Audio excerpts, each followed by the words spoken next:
Those in favor of the motion that the votes and proceedings of yesterday, Tuesday, 2nd of May, 2023 be approved, say aye. Those against, say nay. The ayes have it. The votes and proceedings of Tuesday, 2nd of May, 2023 is hereby approved.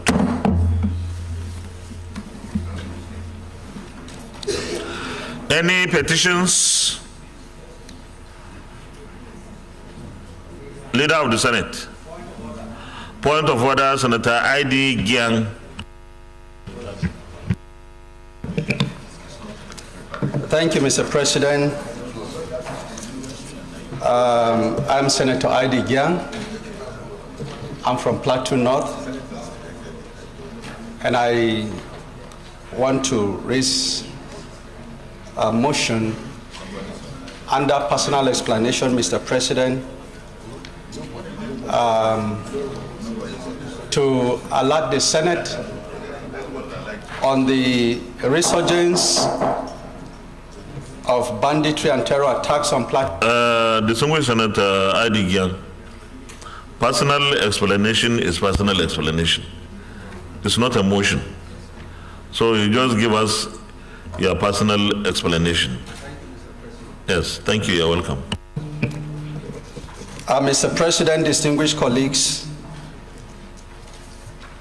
it is with a heart full of grief this morning that I notify the Senate and of course the entire nation that peace of Plateau rural communities is in great jeopardy. This, Mr. President, is due to the resurgence of deadly terror attacks and night ambush of citizens by bandits.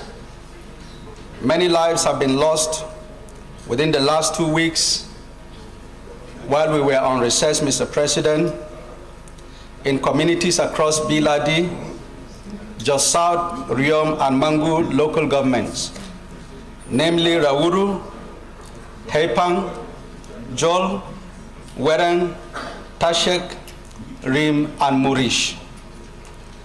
A worrisome dimension of the attack, Mr. President, is that prior notice is even given by the bandits of locations to be raided.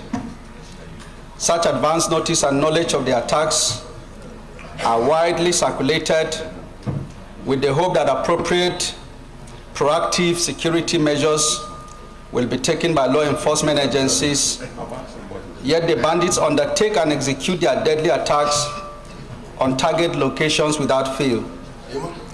Mr. President, herein lies the agony and helplessness of the affected communities on the plateau. Mr. President, you are aware that the responsibility of securing all citizens is the #1 responsibility that the Constitution has placed on government. The inability of government to live up to this responsibility is what has emboldened the bandits and compounded the plight of the people. We shall not relent to pray for peace, Mr. President, but government has responsibility to enforce law and order. Until there is sufficient deterrence against criminality and lawlessness, terror attacks and impunity will continue unabated. Until criminality and terrorism attract swift and severe consequences, law-abiding citizens will continue to be at the receiving end of wanton attacks. As we talk and work to win the peace, government has to enforce law and order and protect lives and property of law-abiding citizens. Mr. President, I would be using this opportunity to ask for the reinforcement of security and their presence in the affected communities in Plateau State. And I would also request the Senate to observe a minute's silence in memory and honor of the lives of the victims of these attacks. Thank you, Mr. President and distinguished colleagues.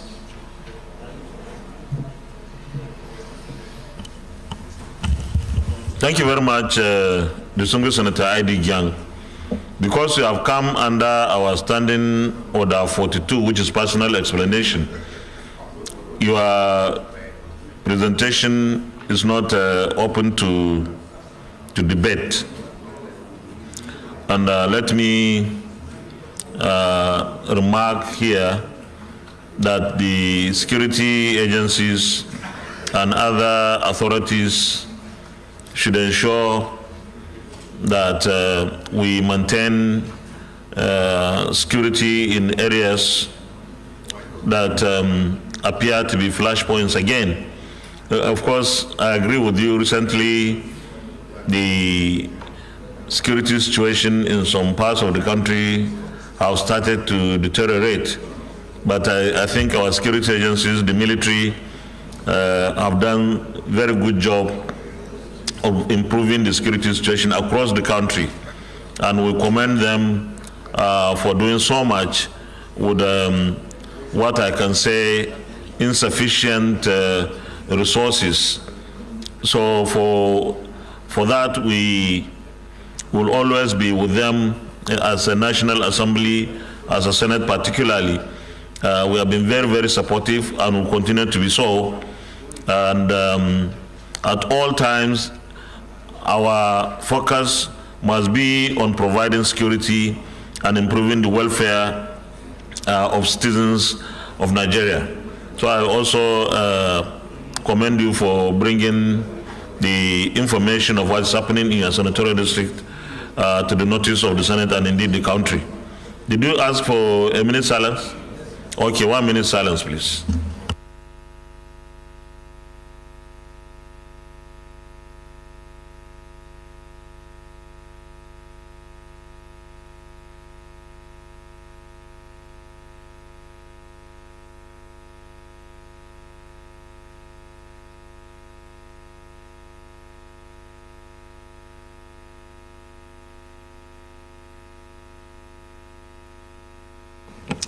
May the souls of our departed compatriots rest in perfect peace.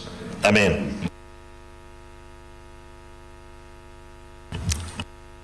Leader of the Senate.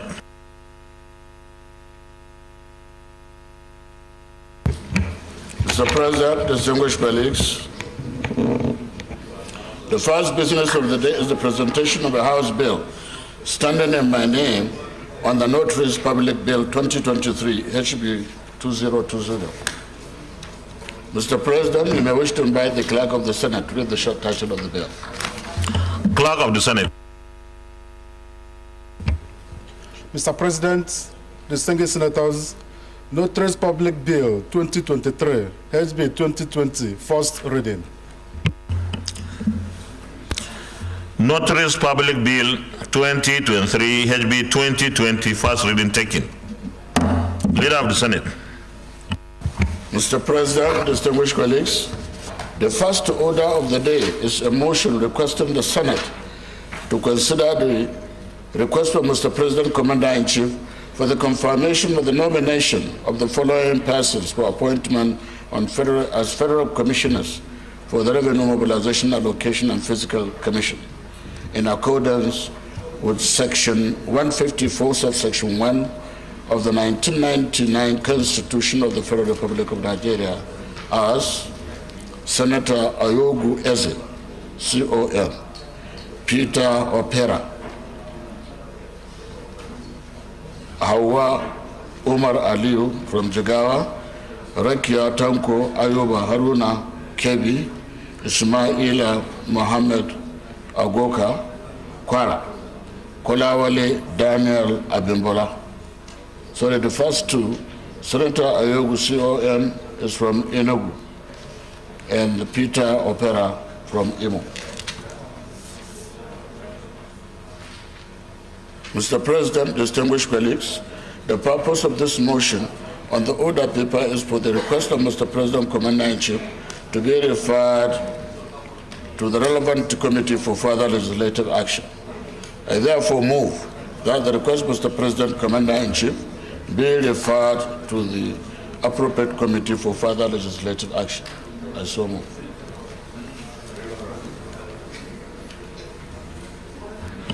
Minority Leader. Mr. President, distinguished colleagues, I rise to second the motion ably moved. I so second. Distinguished colleagues, those in favor of the motion that the Senate do consider the request of Mr. President CNC on the confirmation of the nominations of the persons named below for appointment as federal commissioners for revenue mobilization, allocation and fiscal commission in accordance with the provision of section 154 subsection 1 of 1999 Constitution of the Federal Republic of Nigeria, say aye. Those against say nay.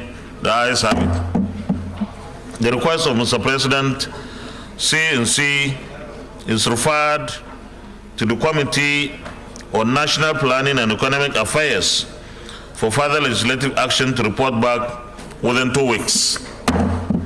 Leader of the Senate. Mr. President, distinguished colleagues, the second order of the day is a motion standing on my name on the recommittal of Finance Bill 2022. Mr. President, with your permission, I wish to move the motion. You may proceed.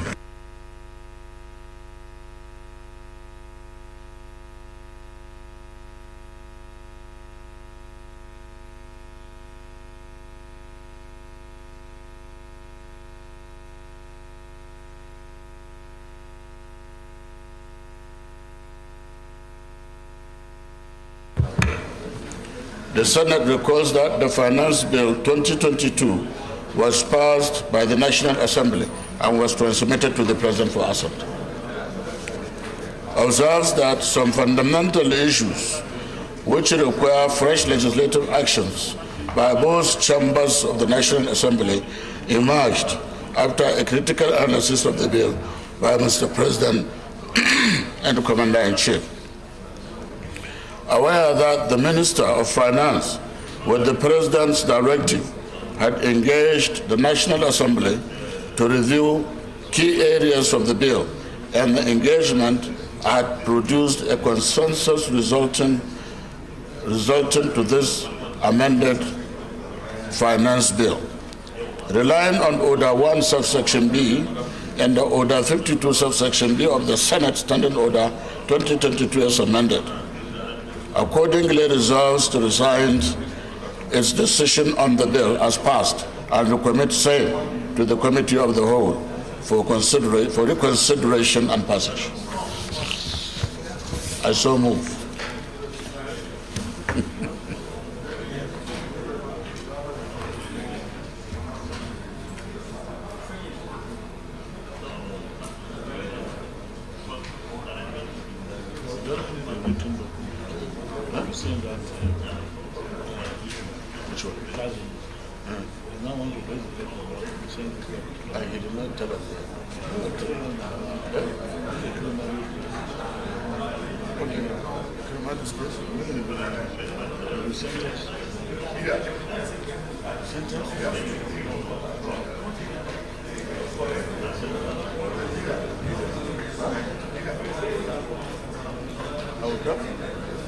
I will come and see.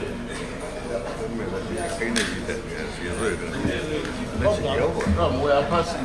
Come. There is something.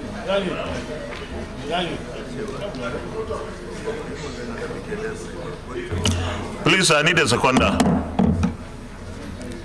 I need a seconder to the motion raised by the leader. Is it the leader? Where is the minority? The minority has disappeared. Oh, no, you have disappeared. Now you are not on your seat.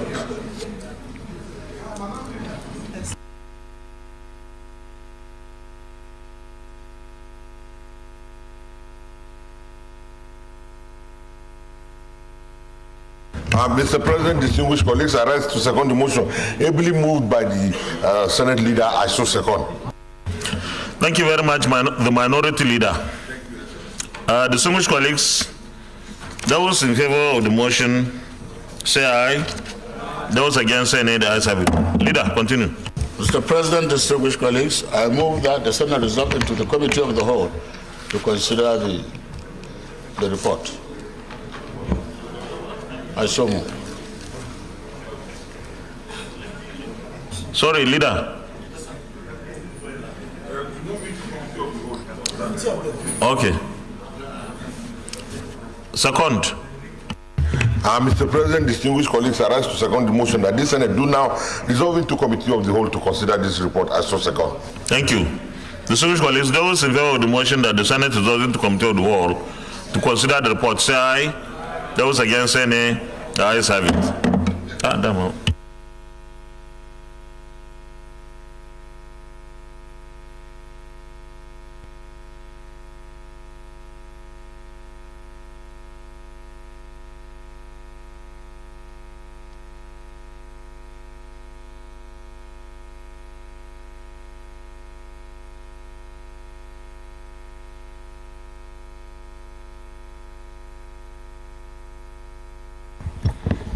Senator Olujimi, why is the chief whip?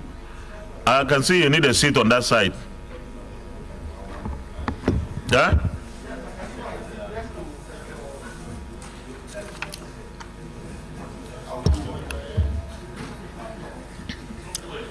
Distinguished colleagues, this I hope we all have copies of the report. Those in favor that clause 1, clause 2, clause 3, clause 4, clause 5, clause 6, clause 7, clause 8, clause 9, and clause 10 stand part of the bill, say aye. Those against, say nay. The ayes have it. Clause 11 is on page 5. Those in favor that clause 11, clause 12, clause 13, clause 14, clause 15, clause 16, clause 17, clause 18, clause 19, clause 20 stand part of the bill, say aye. Those against, say nay. The ayes have it. Clause 21 is on page 14. Those in favor of clause 21, clause 22, 23, 24, 25, 26, 27, 28, 29, 30 stand part of the bill, say aye. Those against, say nay. The ayes have it. Those in favor of the short title stands part of the bill, say aye. Those against, say nay. The ayes have it. Those in favor of the explanatory memorandum on page 19 stands part of the bill, say aye. Those against, say nay. The ayes have it. Those in favor of the long title stands part of the bill, say aye. Those against, say nay. The ayes have it. Leader of the Senate, plenary. Mr. President, distinguished colleagues, I move that the Senate revert to plenary for the chair to report progress. I so move.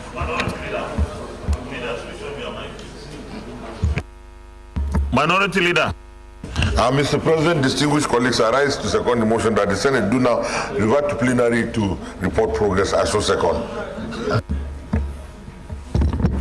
The left, you are too noisy. The minority leader is disturbing.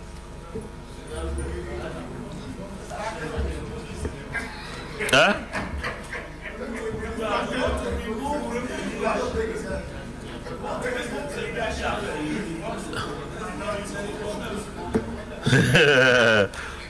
Well, please,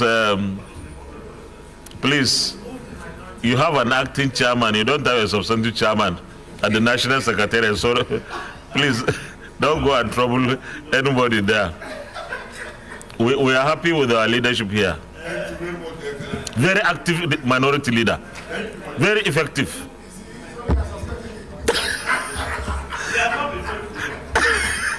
Distinguished colleagues, those in favor of the motion that the Senate reverts to plenary for the chair to report progress, say aye.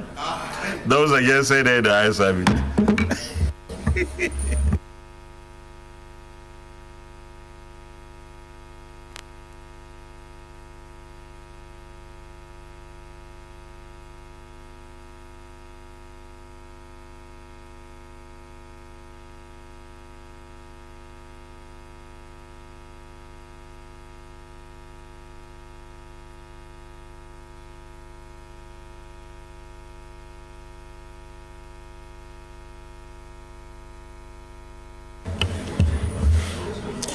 The Senate, in the Committee of the Whole, considered the Finance Bill 2022 Amendment Bill 2023 and approved as follows. Long title as recommended, clause 1 to 31 as recommended, short title as recommended, explanatory memorandum as recommended. Is this a true reflection of what transpired in the Committee of the Whole? Thank you. Leader of the Senate, third reading.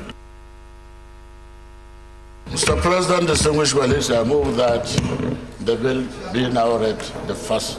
Minority Leader.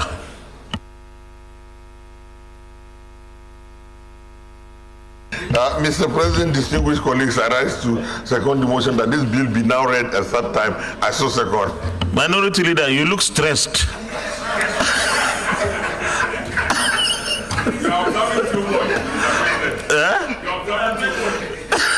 You look stressed. I hope you are safe. If you don't feel safe on that side, you can move to the other side.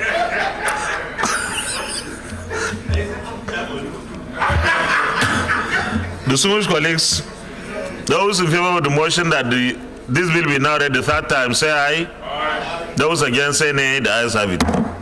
Clerk of the Senate. Mr. President, distinguished senators, a bill for an act to amend relevant tax, excises, and duty statutes in line with the macroeconomic policy reforms of the federal government and make further provisions in specific laws in connection with the public financial management of the Federation 2023, third reading. A bill for an act to amend relevant tax, excises, and duty statutes in line with the macroeconomic policy reforms of the federal government and make further provisions in specific laws in connection with the public financial management of the Federation 2023, third reading taken. And this bill is passed. Leader of the Senate. Point of order, Minority Whip. Thank you, Mr. President and distinguished colleagues. I am Senator Chukwuka Otaze, and I represent the good people of Enugu North Senatorial District of Enugu State.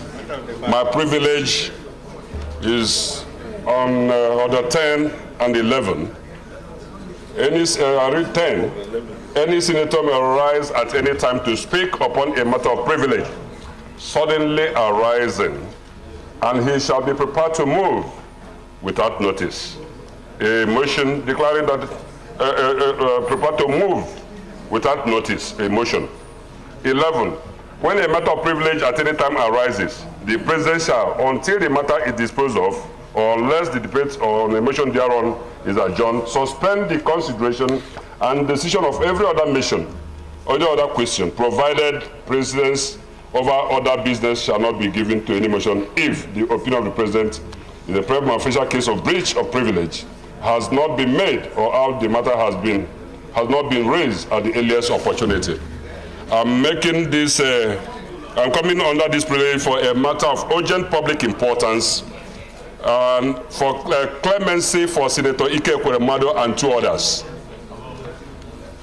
Whereas the trial of Senator Ike Ekweremadu, wife Nwaneka, and middleman Dr. Obinna Obeta has been concluded by a panel of jurors, returning a verdict of conviction for the aforementioned suspects in the case of the kidney organ harvesting allegation involving an Ebonyi 21-year-old complainant.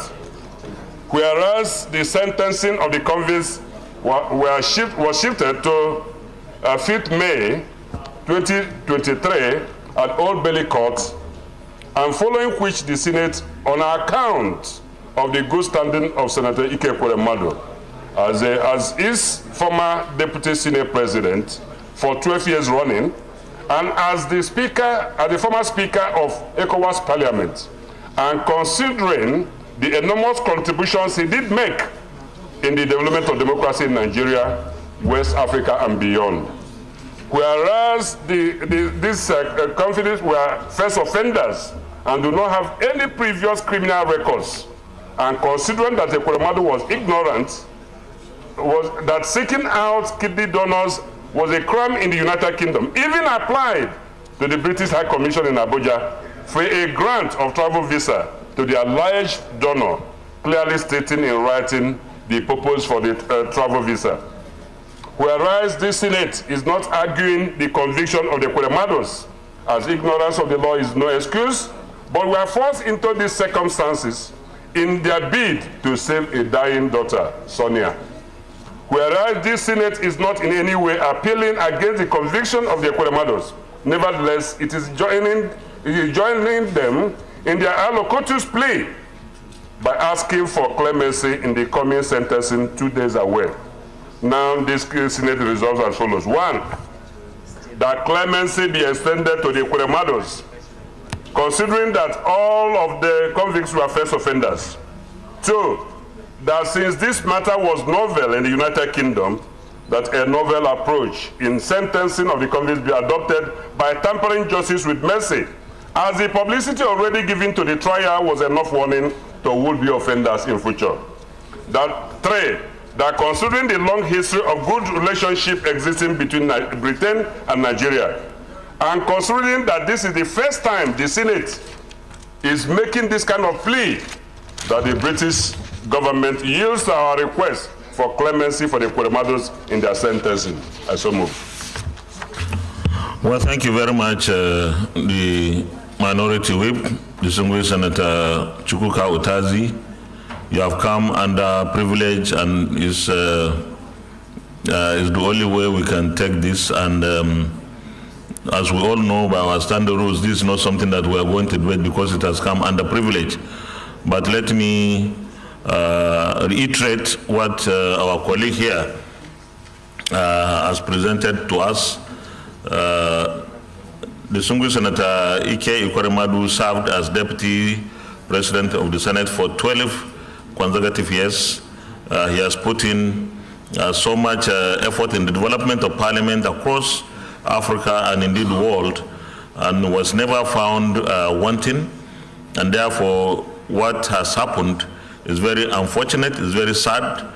I have written a letter to the British judicial officers or judicial authorities about 2-3 weeks ago, seeking for clemency even before the, what do you call that? Yes, to seek for clemency, given the history of Senator Ekweremadu, and that I did on behalf of the Senate. I signed the letter and was also delivered to the judicial authorities in the UK. And we are now using this particular intervention to seek for clemency in the sentencing. The conviction has already been done. We are not quarreling, but we are seeking clemency in the sentencing because this is the first time that our colleague, a patriot, a great man, a great leader, a very peaceful man, is getting involved in this kind of thing. And had we all knew that this would be the case, certainly we wouldn't have gone into that kind of situation, because we are very law-abiding citizens and we respect our country and its laws, and so do we for other countries and their laws. So I want to commend distinguished Senator Chukwuka Utazi for bringing up this issue, but let me conclude by seeking tempering justice with mercy by the British judicial authorities, that when it comes to the sentencing, it should be considered that this is the first time ever that distinguished Senator Ekweremadu will be facing this kind of situation. And this is also should be seen in the light of the relationship between our parliaments, our governments, and our nations. We promise that we will always make ourselves law-abiding, whether inside our country or outside our country. But this particular issue to us is a major diplomatic issue as well. So the authorities should look at the sentencing that they don't give sentence that will be unnecessarily harsh. I'm not saying somebody should not do his work, but it's in order to seek for tempering justice with mercy. Thank you very much, Leader of the Senate. Mr. President, distinguished colleagues, the third order of the day is the second reading of the National Institute for Security and Strategic Studies, Orumba, Anambra State Establishment Bill 2023, SB 235. Distinguished senators will recall that the bill was read the first time in this chamber on Wednesday, 27th November 2019. Mr. President, you may wish to invite Senator Oba Ifeanyi Patrick to move the motion for the bill to be read for a second time. I cannot see distinguished Senator Ifeanyi Oba. Is he around?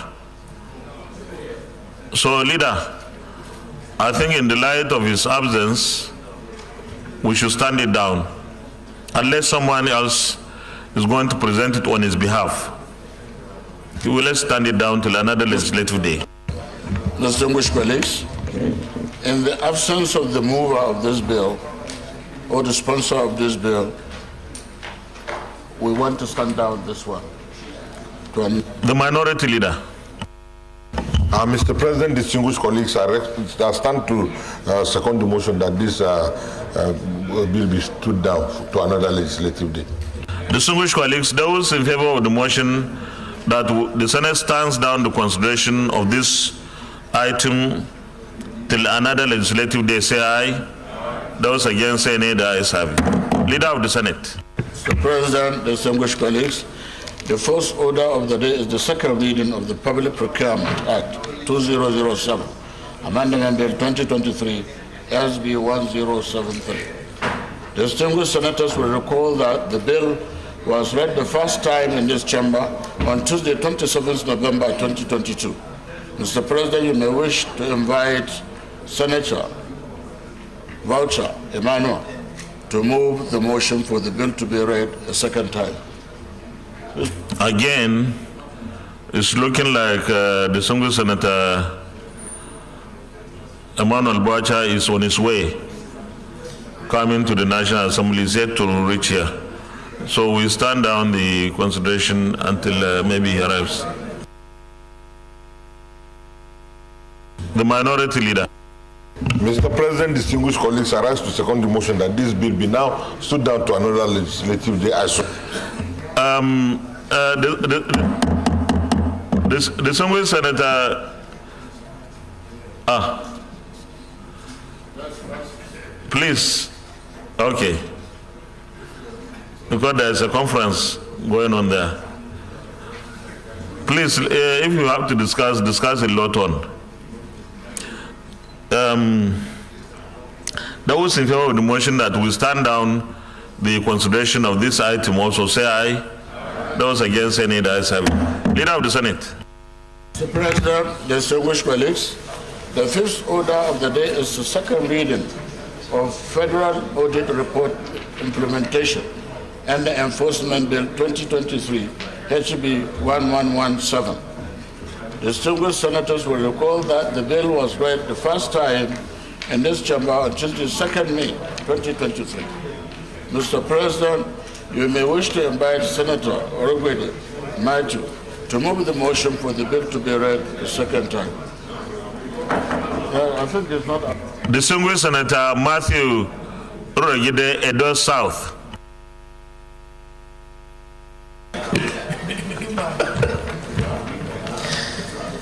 Thank you, Mr. President. I rise, Mr. President, to move that the Senate do consider a bill for an act to provide for the strict implementation of the National Assembly recommendations on annual federal audit reports and for related matters, 2023 SB 1117. I so move, Mr. President. You should continue with the lead debate. Mr. President, my very distinguished colleagues, permit me to lead the debate on the bill to make provision for implementation and enforcement standards for recommendations of the Auditor General made to the National Assembly on the audited annual financial accounts of the Federal Republic of Nigeria. The bill was read for the first time on Tuesday, 2nd of May, 2023. This bill is an important bedrock for harnessing our nation's economy and fighting corruption, especially in the lean years when our nation is borrowing heavily to fund national projects and when great prudence is required to ensure that funds appropriated for projects and other services are spent for the purpose they are budgeted for. Today, every Nigerian is interested in knowing that government funds are spent for the purpose of approval, and with due respect to efficiency, economy, and effectiveness of public service delivery. The Auditor General for the Federation and his team spent enormous time to audit the account of the Federation and made recommendations which over the years have been ignored to the perils of all of us. Mr. President, my distinguished colleagues, the goal of this bill, therefore, is to ensure that a legal framework exists for the strict implementation and enforcement of the National Assembly timely decisions reached on audit reports of the Auditor General made on national annual financial dealings. This is to ensure that a level of seriousness is accorded to the audit process, while violations are strictly sanctioned within specified timelines. The bill will ensure that national audits are not just an exercise in futility, and it will be a roll call of any MDAs to understand that audit infractions can attract speedy and painful consequences. These success stories will be valuable crowns on the National Assembly and on the head of the Auditor General, making him a champion in the war against corruption. Without the stamp of strict implementation and enforcement of a timely, urgently imposed by this bill, audit report implementations will continue to remain difficult to enforce, no matter the thoroughness or efficiency we continue to invest on the exercise. Mr. President and my distinguished colleagues, I seek your support to truly empower the Office of the Auditor General of the Federation of Nigeria to continue doing a good job on his constitutional mandate of ensuring transparency and accountability in the use and review of government financial transactions. The Federal Audit Report Implementation and Enforcement Bill 2023 is a win-win for the government and the people of Nigeria when enacted into law. I so move, Mr. President. Thank you very much.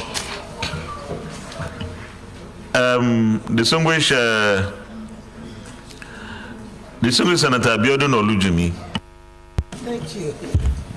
Thank you very much, Mr. President, distinguished colleagues. Biodun Olujimi, I represent Ekiti South. Mr. President, I rise to second this debate as moved by Senator Matthew Urhoghide, the chairman of Public Accounts.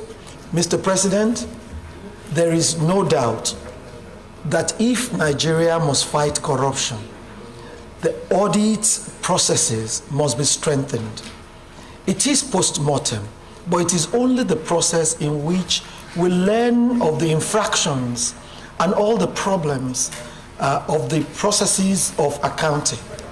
And if the hand of the Auditor General is not strengthened, we will find a system whereby corruption will be the order of the day. I believe that this bill is coming at a very, very auspicious time because there is a need for everyone to be up and doing. In the Public Accounts Committee, we find out that most of the time, the MDAs do not care at all about what happens to the processes. They just believe nobody will do anything about it. But with this bill, there will be enforcement. And enforcement is going to help us curb corruption. Mr. President, this is a very simple bill, and I believe it will enhance the image of the 9th Senate when this is passed into law, as a Senate that has set out to ensure that corruption is stemmed across board. Thank you very much, Mr. President. Distinguished Senator Ibrahim Hassan Hadeja. Thank you very much, Mr. President. Ibrahim Hassan Hadeja, Jigawa Northeast. Mr. President, I think the lead debate is self-explanatory. But in a nutshell, I'd just like to say that, Mr. President, anywhere in the world where you have a low corruption index, the truth is that the processes and powerful institutions make it very, very difficult to steal money in the first place. Unfortunately, Mr. President, in Nigeria, I think the priority is on locking the stable door after the horse has bolted. We have placed an undue emphasis on corruption fighting institutions like EFCC and ICPC. Nothing wrong with that, but it's much easier to ensure that taking out money or diverting government money is made almost impossible in the first instance. Instead of having a situation where it is so easy to divert funds, as we have seen in the various auditors' reports, and then at the end of the day, we try, most times unsuccessfully, to prosecute those who have done this. There's nowhere in the world where you'll divert 100 billion, 150 billion, and then be successfully prosecuted. You have the resources within you to hire the best lawyers and essentially frustrate the process. So I think, Mr. President, this is a step in the right direction. Let us focus on prevention rather than a cure that may or may not be successful. So I support entirely, Mr. President, the debate as led by my chairman, Senator Orogude. Thank you very much. The Deputy Chief Whip. Thank you, Mr. President, distinguished colleagues, Aliu Sabi Abdullahi, Niger North. Mr. President, let me say a very big thank you and congratulations to distinguished Senator Matthew Urogide, yes, my second son. And of course, the thinking behind this very wonderful legislative intervention. Mr. President, distinguished colleagues, this bill is critical because even though somebody is saying post-mortem, I see it rather as something that will help to strengthen what we call ante-mortem. Because, yes, before, no, we don't call it ante-pre, we call it ante. The reason is simple. Mr. President, distinguished colleagues, the essence of an audit is to prevent infractions from happening, and then when they happen, to also detect them. But detecting them means going back to curb the processes through which they happen. And I think, given the very thorough job that has happened in the course of some, the reports presented by our Senate Committee on Public Accounts, it is obvious that the moment there are no consequences, honestly, no matter how thorough you are, the auditing process will continue to be frustrated. And the good thing is, of course, Mr. President, you are more or less like the field marshal in this particular area, having served in that committee for a very long time and introduced so many innovations in that public accounts process. This will be an icing on the cake, because the moment public servants know that there are consequences for their actions, then they will become more careful. And I know when I was in service, I've had cause to appear before the public accounts. I know it's a very thorough and very diligent process. We are always afraid when we are coming there, because some of the issues you don't even know how to defend them. But I think the issue is simple. This bill will now give the required, biting power, that teeth. They said we back and there is, you cannot bite. I think this bill will enable the relevant authorities to ensure that people who really touch us got beaten by their actions. And so it's a very good bill. I want us to quickly ensure that this thing is done before we close this night Senate. We should ensure that this is one of the legacies out of so many others that we are leaving behind. With this, I urge my colleagues to support this bill to be passed expeditiously by first getting the second reading and then going for public hearing and quickly bringing it back in good time for us to be able to get concurrence from our colleagues. Thank you, Mr. President. Senator Ibrahim Yahya Olurogbe. Thank you, Mr. President, distinguished colleagues. My name is Ibrahim Yahya Olurogbe. I represent Kwara Central Senatorial District. Mr. President, I rise to lend my support to this very important bill. Mr. President, I'm coming from a perspective of being a privileged member of the Public Account Committee. And as a member, with my colleagues, we lament severally when, after going through the audit or the General's report, we submit report to the Senate in plenary, and after up to 1 year now, there's no action that are taken on this report. Secondly, we do see the attitude of MDAs, especially on audit queries that comes up. They see it just as a process because they know at the end of the day, a recommendation will be made and nothing will be done. And it saddens one to see the quantum of funds, public funds, that are lost through this process. And as just my colleague, distinguished Senator Ade just said, it's the process in this country of fighting corruption is much more ineffective because we emphasize more of the anti-corruption agencies rather than developing institutions and systems.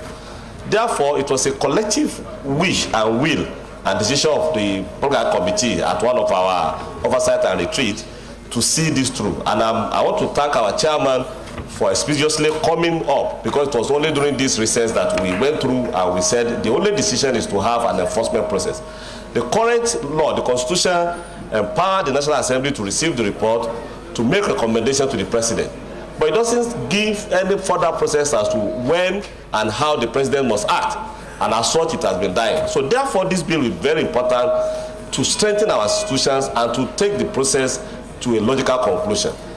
If put in place, Mr. President, it will be a deterrent for institutions, for MDAs to commit the infractions that we currently see. And it will lead, just as the debate said, to effectiveness and efficiency in the utilization of public funds. I therefore support the bill and urge that we adopt it for second reading and urge the relevant committee that to be referred to expeditiously process it so that this National Assembly, this Ninth Assembly, can have this as one of its legacy. And Mr. President, it will be a very good legacy for this country. I so support, Mr. President. Thank you. Thank you very much, distinguished colleague. Before I put the question on the second reading, let me also add my voice to this very, very important bill. You will all recall that when the chairman of the Committee on Public Accounts presented, I think, 2 reports on the Public Accounts Committee, we thought there is need to have a law that will compel the executive arm of government to implement the recommendations of the National Assembly with respect to the reports of the Public Accounts Committees of the 2 chambers. Because this is one very frustrating job. The Auditor General will work so hard and interrogate infractions. The National Assembly will work, and at the end of the day, the consequences that are supposed to be visited on those that have decidedly ignored the financial provisions and other things that they need to be very careful about will not have any consequences or will not be punished or sanctioned. So it is like they are encouraged to continue to do so. This bill will put a stop to that, because whether it is through Public Accounts Tribunal or whatever it is, there must be implementation of the reports. And I want to urge the executive arm of government, and particularly Mr. President, that when the National Assembly passes this bill, he should assent to it, because this is one bill that when it becomes law will help in fighting corruption. And we want this to be one of our legacies as well as the legacies of the executive arm of government, particularly Mr. President. You know, this is not, distinguished colleagues, this is not the only problem we have as a parliament. If we look at Section 88 of the Constitution, we have the powers, we have been given the powers to investigate, we have been given the powers to expose corruption and inefficiency and waste. But that's why it stopped. You will say somebody stole money, and all that you will do is pass a resolution and send it to the executive arm of government, and then the executive will not do anything.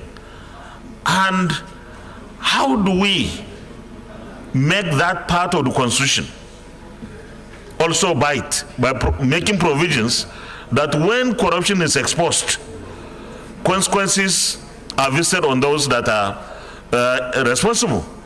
Because oftentimes we are misunderstood by the public when our committees will say somebody stole 3 billion, somebody stole 10 billion. Then they will say, members of the National Assembly, that's all they will do. Of course, that's all we will do, because that is all that the Constitution gave us to do. But we need to have further provisions to make it impossible to ignore when we expose corruption. I don't know, maybe it's for the next National Assembly, but we need to visit Section 88. When you expose corruption, so what? If there is no consequences. So I commend the chairman and his Committee of Public Accounts for bringing this bill, and we will expedite action. Chairman called for public hearing as quickly as possible, so that if it is possible, the president assent to this bill before the 29th of May, because it is a very, very important bill in fighting corruption in our country. With this, those in favor that this will be now read the second time, say aye. Aye. Those against, say nay. The ayes have it. Clerk of the Senate. Mr. President, distinguished senators, a bill for an act to provide for the strict implementation of the National Assembly recommendations on the annual federal audit reports and for other related matters 2023, second reading. A bill for an act to provide for the strict implementation of the National Assembly recommendations on the annual federal audit reports and for other related matters 2023, second reading taken, and the bill is referred to the Committee on Public Accounts for further legislative action to report within how many weeks? No, 1 week is too. 2 weeks is okay. 2 weeks is okay. We'll still be alive up to 11th of June. But if we can do it before 2 weeks, that will be fantastic. But you have 2 weeks. All right. To bring back within 2 weeks. Leader of the Senate.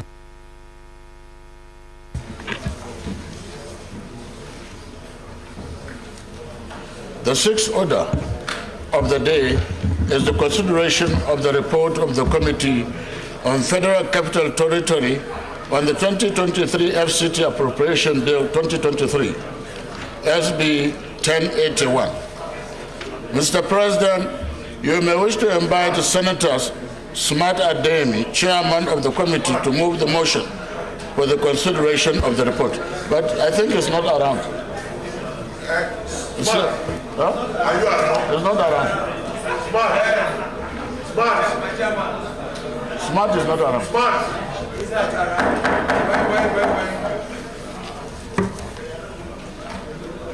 Are you around? Distinguished Senator Smart Ademi, Chairman FCT. Mr. President, I rise to move that the Senate do consider the report of the statutory budget of the FCT for the year 2023. I so move, Mr. President. I need a seconder. Distinguished Senator Tolu Odebi. Mr. President, thank you, Mr. President, distinguished colleagues. I rise to second the motion ably moved by the Chairman of the Senate Committee on the FCT that the Senate do consider the report of the Senate Commission on FCT on the 2022 FCT Appropriations Bill 2023. I so second. Distinguished colleagues, those in favor of the motion that the Senate do consider the report of the Committee on FCT on the 2022 FCT Appropriation Bill 2023 SB 1081 say aye. Those against say nay. The ayes have it. You may present the report, please. Mr. President, distinguished colleagues, I must thank you for allowing us to present this report. Before doing that, Mr. President, let me say that the report before us today is a harmonized report because of the exigency of time and the situation we are in. In essence, what we have here is a report endorsed by both the Senate and the House of Representatives Committee on the FCT. Mr. President, distinguished colleagues, you will recall that in line with the provisions of the Constitution of the Federal Republic of Nigeria, 1999 as amended, the 2023 FCT Statutory Appropriation Bill was read for the first time on Wednesday, the 7th December 2022. The Senate concluded debate on the second reading on Wednesday, 7th December 2022, and the bill was referred to the Committee on the Federal Capital Territory for further legislative action. In accordance with section 62, 80, 88, 89, and 299 of the Constitution of the Federal Republic of Nigeria, as amended, 1999 as amended, the Senate and House committees on FCT met with the Honorable Minister and other relevant officials of the Federal Capital Territory and deliberated on the subject matter and agreed on the modalities to handle the exercise. Committee procedure and methodology. Chief Whip.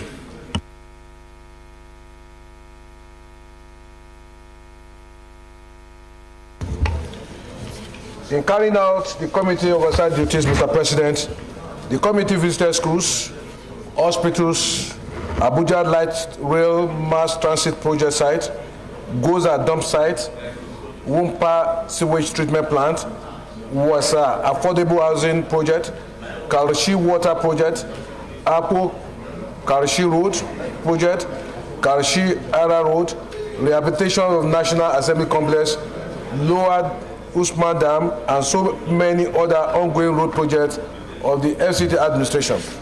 This is to affirm the submission made by the FCT administration and to also ensure that the money appropriated to the administration in 2022 fiscal year is implemented judiciously and in line with budgetary items as contained in the FCT 2022 Statutory Appropriation Act. Thereafter, the committee reviewed the performance of the FCT 2022 Statutory Appropriation Act and also identified critical areas of need for the development of the territory that will ensure improved standard of living for its inhabitants. In view of this, the committee jostled with the budget estimate, deploying funds to meet areas of critical needs like FCT support to security agencies, health and human services, development of satellite towns, city maintenance, education, roads, water supply within the territory and satellite towns, city cleaning, rehabilitation and construction of public buildings, transportation services to include Abuja Light Rail Mass Transit, provision of counterpart funds, appraisal of the 2022 FCT Statutory Appropriation Act, and appropriation in the sum of 607,952,23,580 naira only was made to the FCT administration in the 2022 Statutory Appropriation Act. Out of this amount, the sum of 76,769,904,000 naira and 57 naira only was allocated to personal cost. 127 603,382,310 naira only to overhead costs, while the sum of 403,778,736 naira was appropriated for capital expenditure. A total sum of 233,456,857,437 naira 38 accrued to the FCT from January to December 2022 from various sources representing 38% level of performance as stated in the table of the revenue allocation. Mr. President, with your permission, may I go to personal costs, page 6 of what we have. The sum of 78,135,703,531 naira, representing 15.54%, is proposed for personal costs for the year 2023, compared to an appropriation of the sum of 76,556,904,857 naira in this year 2022 appropriation. This shows an increase of the sum of 1,556,798,674 as against 2022 appropriation. Overhead costs. The sum of 116,976,164,567 naira, representing 23.26%, is proposed as overhead costs for the 2023 fiscal year against an appropriation of the sum of 127,603,382,310 in the year 2022. This shows a decrease, Mr. President, of the sum of 10,667,217,743 naira 48 kobo, representing 9%. Capital expenditure. A quick review, Mr. President, of the 2023 capital budget estimate are as follows. The sum of 307,847,115,280 naira, representing 61.21%, is proposed as capital expenditure for the year 2023 for the development of infrastructures with emphasis on completion of ongoing projects in the Federal Capital Territory. This shows 31% decrease, Mr. President, over the 2022 appropriation of the sum of 430,736,413 naira out of the 2023 proposed capital expenditure. The sum of 150 billion is for Sukuk loan project, which was rolled over to 2023 fiscal year for proper implementation. The sum of 13.7 billion is for Abuja Light Rail project. The sum of 8 billion for rehabilitation of 100 schools in 100 days, phase 1, and the sum of 99 billion is for Abuja Greater Water Supply, while the balance sum of 126 billion, Mr. President, is dedicated to the completion of the ongoing capital project and other counterpart funded related projects aimed at enhancing socio-economic and accelerating socio-economic activities of the FCT. For the capital expenditure, Mr. President, the FCDA is allocated the sum of 156.1 billion. Satellite Town Development Department, Mr. President, is allocated the sum of 67.9 billion, while other SDAs were allocated the sum of 83.8 billion for their capital expenditure to address critical areas like ongoing road construction, completion of water treatment plants, and related facilities. Mr. President, observations and findings. The revenue performance of the 2022 FCT statutory budget, Mr. President, was 38%. This is a poor performance compared with the year under review. The overall expenditure performance of the FCT 2022 statutory budget was only 33% as at December 31st, 2022. The 2023 FCT statutory budget proposal decreased with the sum of 104,993,040,203 naira. That is 17% of the statutory budget. The revenue items of the FCT administration is dwindling by the day, especially from some important revenue generating agencies like the FCT Internal Revenue Service, Abuja Environmental Protection Board, Abuja Graphic Information System, AGIS, and the FCT Water Board. The committee increased the revenue profile by 76 billion. Mr. President, the increased sum was deployed to sufficiently cater for some critical projects like the rehabilitation of the National Assembly, as we prepare for some of you who will still be coming and those who will be joining you in this National Assembly. Mobilization for engineering infrastructure to Metama 2 was equally put into consideration.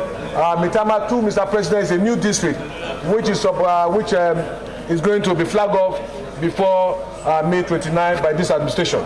Provision to cater for plots in Guzape district, completion of the ongoing provision of the solar light in FCT, among others. Recommendation, Mr. President.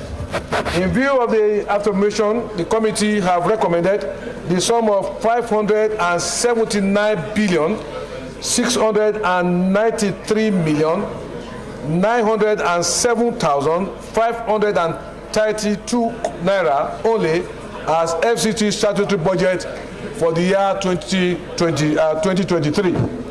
From the projected revenue, Mr. President, 579,693,907,532 naira only, the sum of 78,135,703,531 naira only is for personal costs. 122,513,919,108 naira only is for overhead costs of the territory, while the sum of 379,044,284,000 naira only and 22 naira only is for capital projects for the service of the Federal Capital Territory Abuja for the fiscal year commencing from 1st January and ending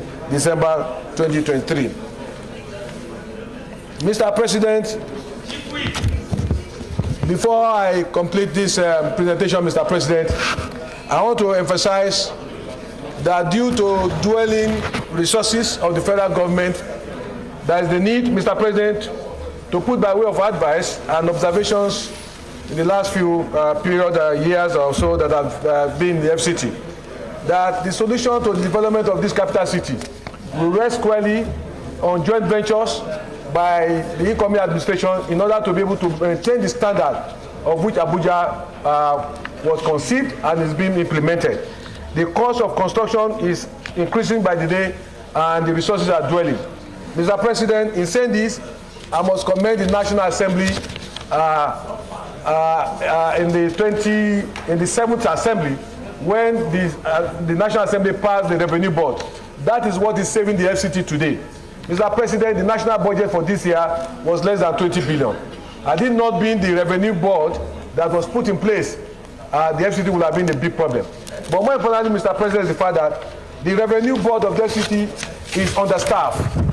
From my findings, there is still the need for FCT to employ not less than 1,000 people who will help in revenue collection across this city.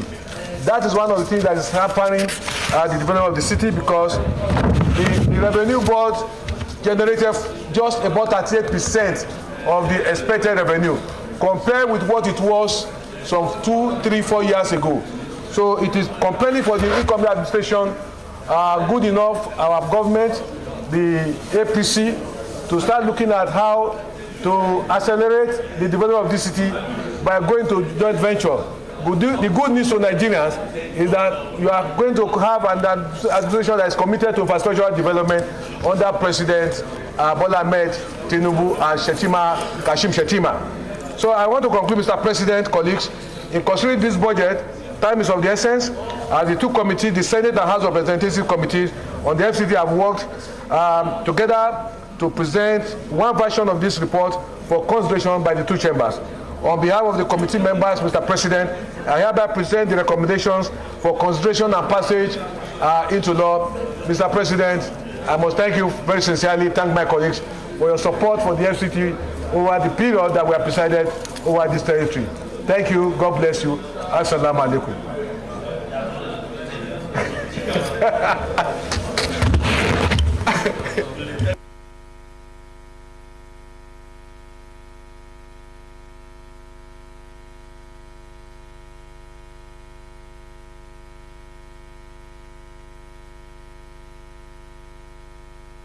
Distinguished Senator Issa Jibrin.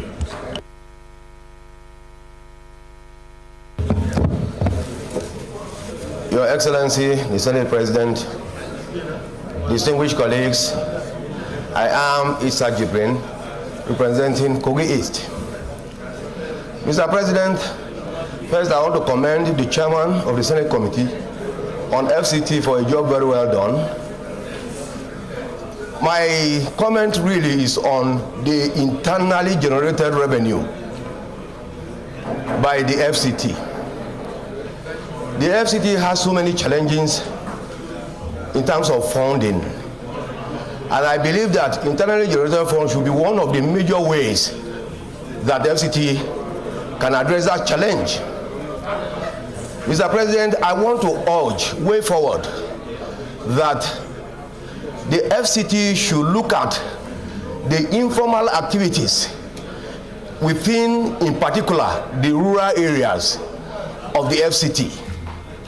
There are so many informal activities that have been captured for various tax purposes. They should do research into that and come up with various forms of taxes that can capture some of the activities that are going on, especially in the rural areas of the Federal Capital Territory. Mr. President, I also want to urge the FCT to go into partnership with some private investors to harness the solid mineral opportunities available in the FCT. There are various minerals available, but I know the FCT cannot do it alone. And I know that there are various investors that may be interested in partnership with FCT. Such investment will create a sustainable source of income for FCT on the long run. Thank you very much, Mr. President. Senator Barrow Jibrin. Thank you, Mr. President. Barrow Jibrin, Kano North. First of all, Mr. President, permit me to commend the Senate Committee on the FCT for producing this wonderful report.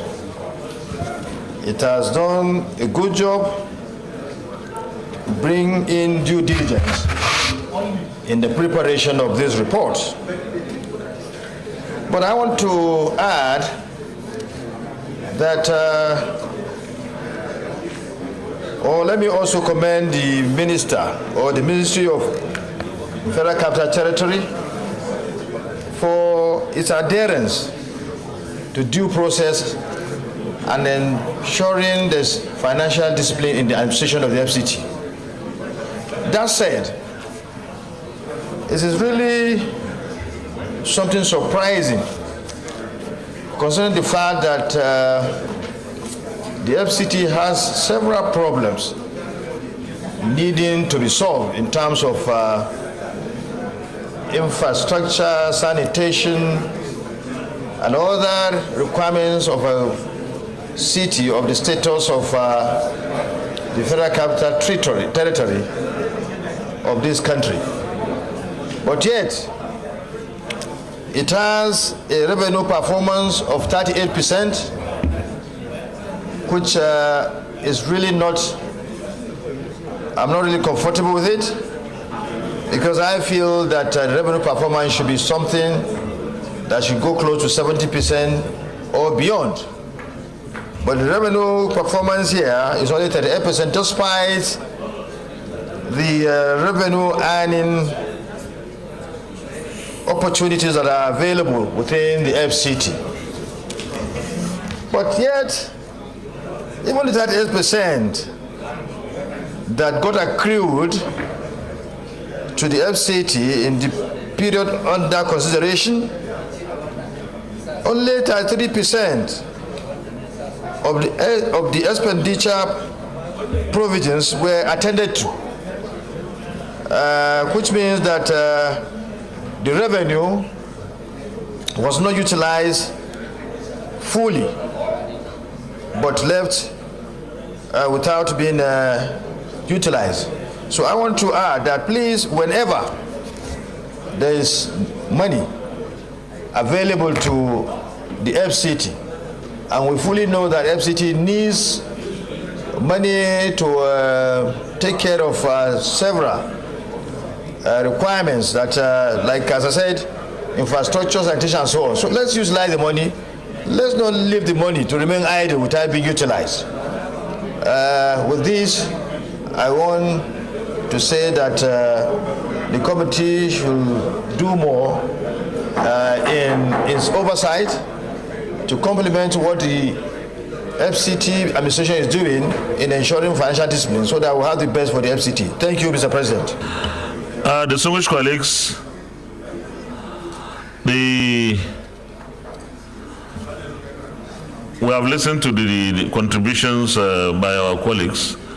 I think we need to go into Committee of Supply to consider the details of this report. So, Senate Leader, we resolve into Committee of Supply, please. Mr. President, distinguished colleagues, I move that the Senate resolve into the Committee of Supply to consider the report. I so move.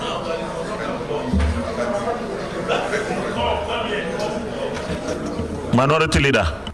Mr. President, distinguished colleagues, I rise to second the motion that this Senate now do resolve into Committee of the Whole, the Committee of Supply to consider the FCT budget. I so second. Distinguished colleagues, those in favor of the motion that the Senate resolves into Committee of Supply to consider the report, say aye. Those against, any the ayes have it.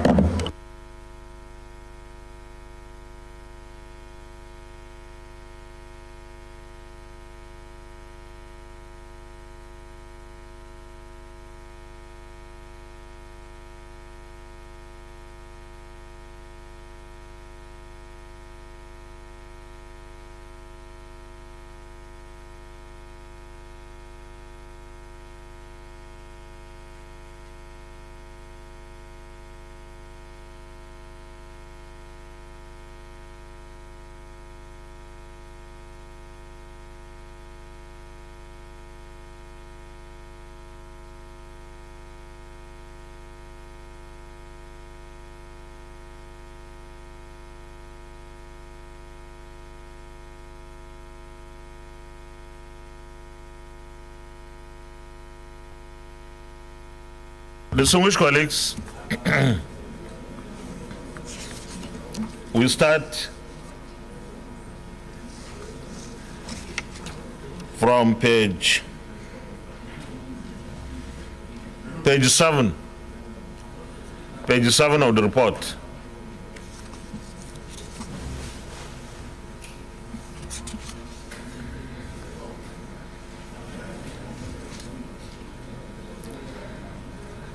Schedule Part A, recurrent non-debt expenditure. Please, that side, please.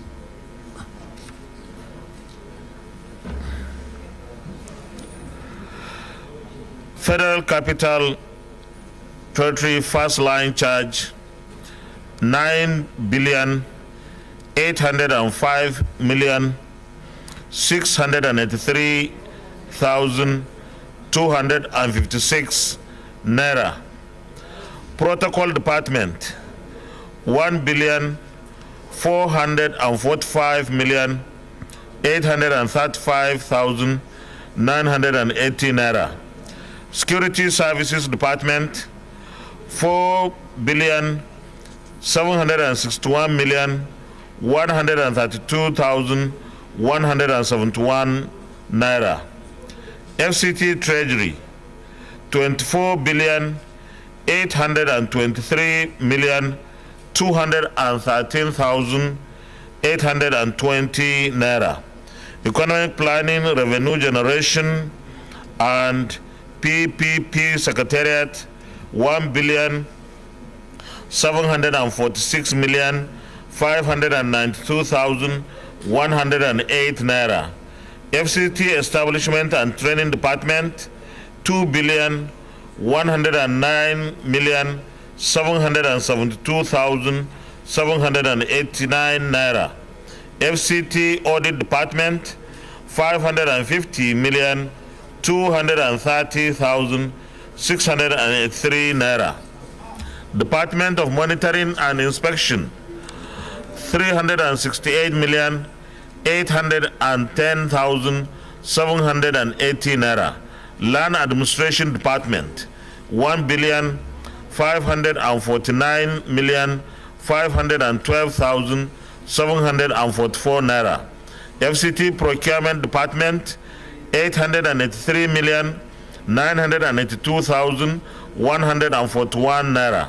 FCT Directorate of Muslim Pilgrims Affairs, 1,628,809,102 naira. FCT Directorate of Christian Pilgrim Affairs, 956,485,721 naira.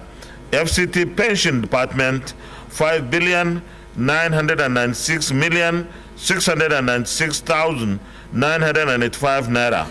FCT Archives and Historical Bureau, 441,226,639 naira. FCT Urban and Regional Planning Tribunal, 129,480,423 naira. Department Outdoor Advertisement and Signages, 708,370,292 naira. Department of Information and Communication, 701,906,209 naira.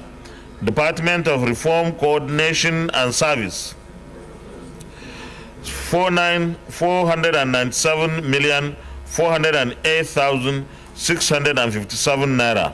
FCDA Administration, 28,342,640 naira.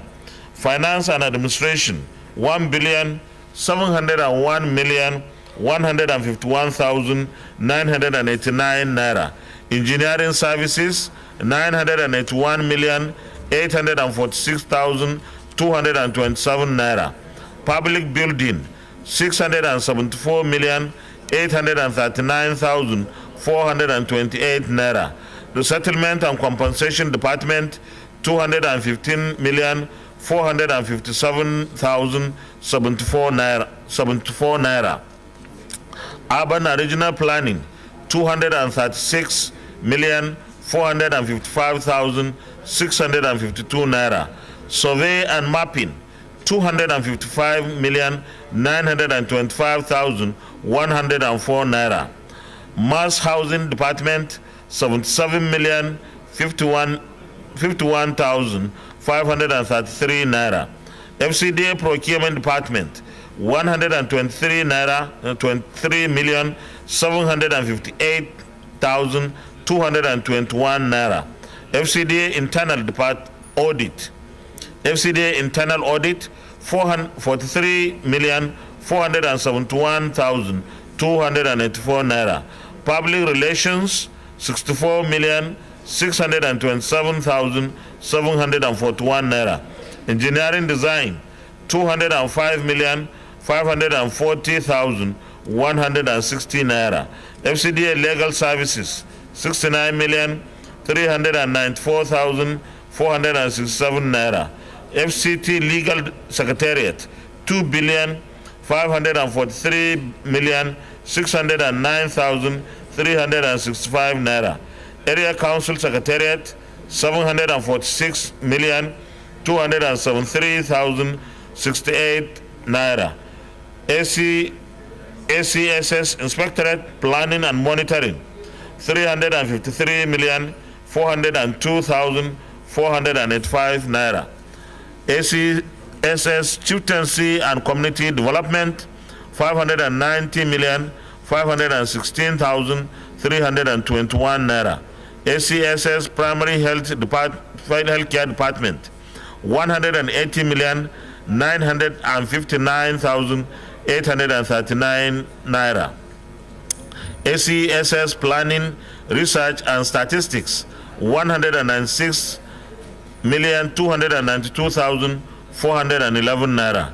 Area Council Service Commission, 579,588,701 naira. FCT Area Council Staff Pension Board, 1,017,188,609 naira. Office of the Auditor General for FCT Area Councils, 797,122,125 naira. Transport Secretariat, 242,760,204 naira. Road Traffic Services, 2,731,892,268 naira. Bus Rapid Transit and Transport Regulations, 58,807,092 naira. Department of Public Transportation, 3,652,908,617 naira.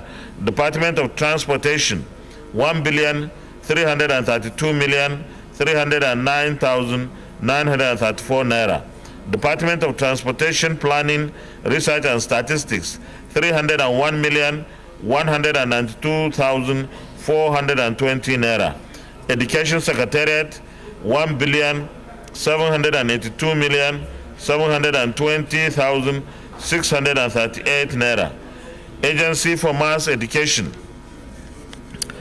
1,774,566,372 naira. FCT Education Resource Center, 1,042,522,881 naira. FCT Universal Basic Education, 17,261,246,334 naira. FCT Secondary Education Board, 14,469,779,118 naira. FCT College of Education Zuba, 3,106,585,554 naira. FCT Agency for Science and Technology, 1,631,678,607 naira. FCT Scholarship Board, 647,146,719 naira. Department of Quality Assurance, 1,221,054,356 naira. Department of Higher Education, 271,681,266 naira. Department of Policy, Planning, Research and Statistics, 393,528,296 naira. Department of Special Needs Education, 173,534,935 naira. Health and Human Services Secretariat, 5,251,237,384 naira. School of Nursing and Midwifery, 1,199,295,853 naira. Department of Nursing Services, 200,155,091 naira. Public Health Department, 988,664,382 naira. Chairman FCT, this public health department of FCT, and only 988 million, all of us in the FCT. No, health should be given a priority. The entire FCT, less than 1 billion.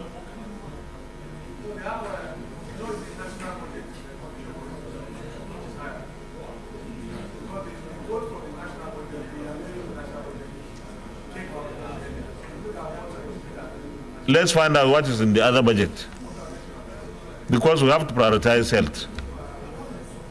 Yes. Okay, thank you, Chairman. Health Planning, Research and Statistics Department, 263,898.99 naira. Department of Pharmacy, 349,711,725 naira. FCT Medical Diagnostic Department, 327,647,973 naira. Health Management Board, 4,706,496,750 naira. Asokoro District Hospital, 2,402,104,121 naira. Maitama District Hospital, 1,839,618,098 naira. Wuse District Hospital, 2,025,862,365 naira. Kubwa District Hospital, 1,539,346,116 naira.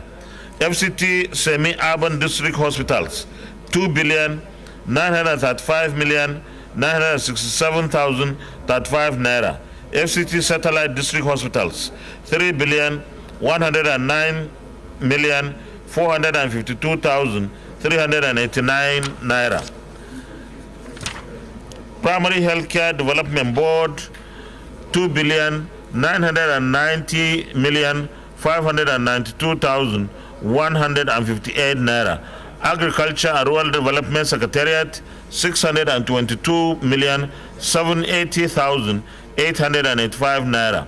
FCT Agricultural Development Project, 595,122,275 naira.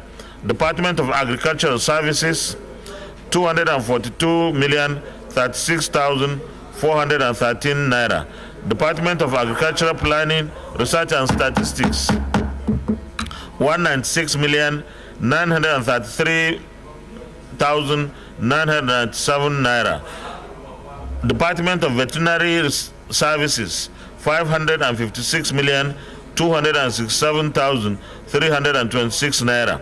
Department of Animal Husbandry, 171,099,672 naira. Department of Forestry, 133,961,174 naira. Department of Cooperative and Rural Development, 196,054,378 naira. Department of Fisheries, 117,017,774 naira. Social Development Secretariat, 2,751,866,274 naira. Welfare Department, 1,137,096,420 naira. Sports Department, 1,250,241,888 naira. Tourism Department, 309,217,816 naira.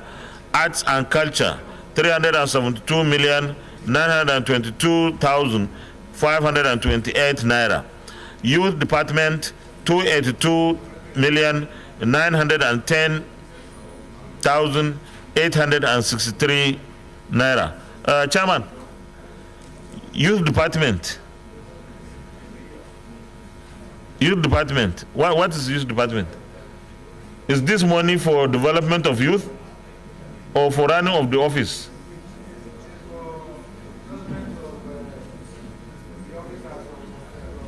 Because we can't develop the youth of FCT with 280 million.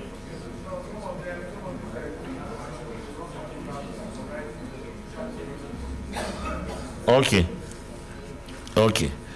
Abuja Metropolitan Management Council, 1,577,143,808 naira. Parks and Recreation, 1,199,956,948 naira. Facilities Maintenance and Management, 7,536,359,227 naira. FCT Urban Affairs, 679,585,119 naira. Development Control Department, 494,194,077 naira. FCT Water Board, 5,598,578,777 naira. FCT Rural Water Supply and Sanitation Agency, 794,752,420 naira. Abuja Environmental Protection Board, 11,216,895,884 naira. Abuja Geographic Information Systems, 1,643,472,777 naira. Satellite Town Development Department, 2,410,151,124 naira. Abuja Infrastructure Investment Center, 1,78,760,406 naira. FCT Emergency Management Agency, 1,536,626,089 naira. Department of Fire Service, 1,446,516,514 naira. General summary: total recurrent 200,649,622,711 naira. Those in favor that this remains part of this bill, say aye. Those against, say nay. The ayes have it. Capital Expenditure Part B.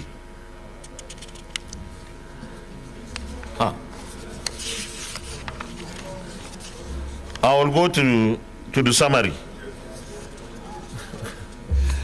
Capital Part B, Capital Expenditure.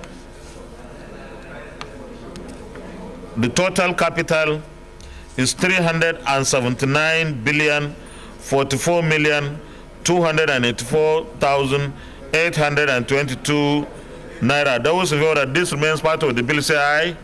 Those against, say nay. The ayes have it. The grand total recurrent and capital is 579,693,907,532 naira. Those who feel that this remains part of the bill, say aye. Those against, say nay. The ayes have it.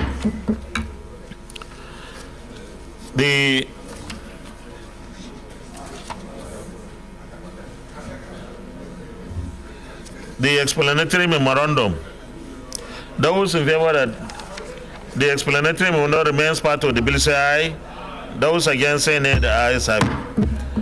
Those in favor that the short title on page 7 remains part of the bill, say aye. Those against, say nay. The ayes have it. Those in favor that the long title on page 6 stands part of the bill, say aye. Those against, say nay. The ayes have it. Leader of the Senate. Mr. President, distinguished colleagues, I move that the Senate revert to plenary for the chair to report progress. I so move. Leader. Thank you, Mr. President. I rise to second the motion that the Senate do revert to plenary for the chair to report progress. I so second. Distinguished colleagues, those in favor of the motion that the Senate reverts to plenary for the chair to report progress, say aye. Those against, say nay. The ayes have it.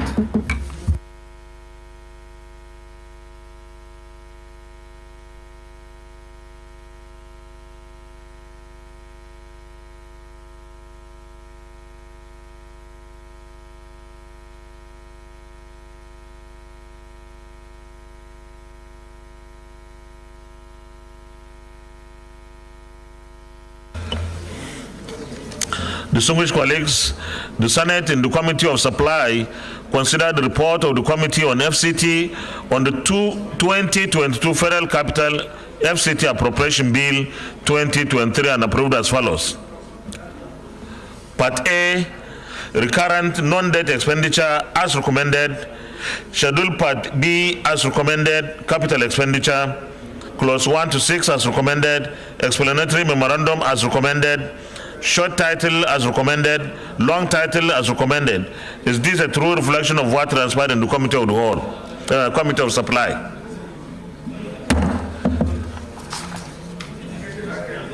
Leader of the Senate, third reading. Mr. President, distinguished colleagues, I move that the bill be now read the third time. I so move. Let's go, we'll step it down.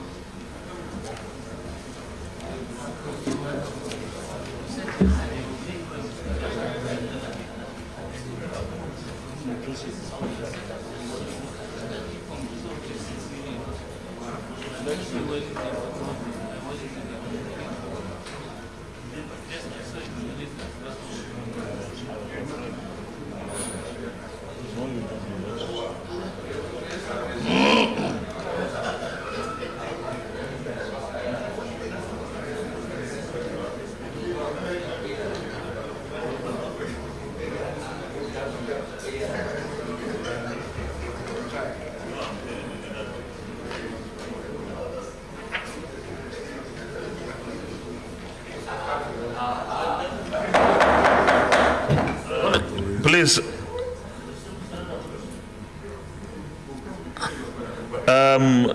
Senator Abdullahi, please stop disturbing Senator Ndume. Oh, okay, that's no you sit. Yes, yes. Okay, Senator Ndume, please.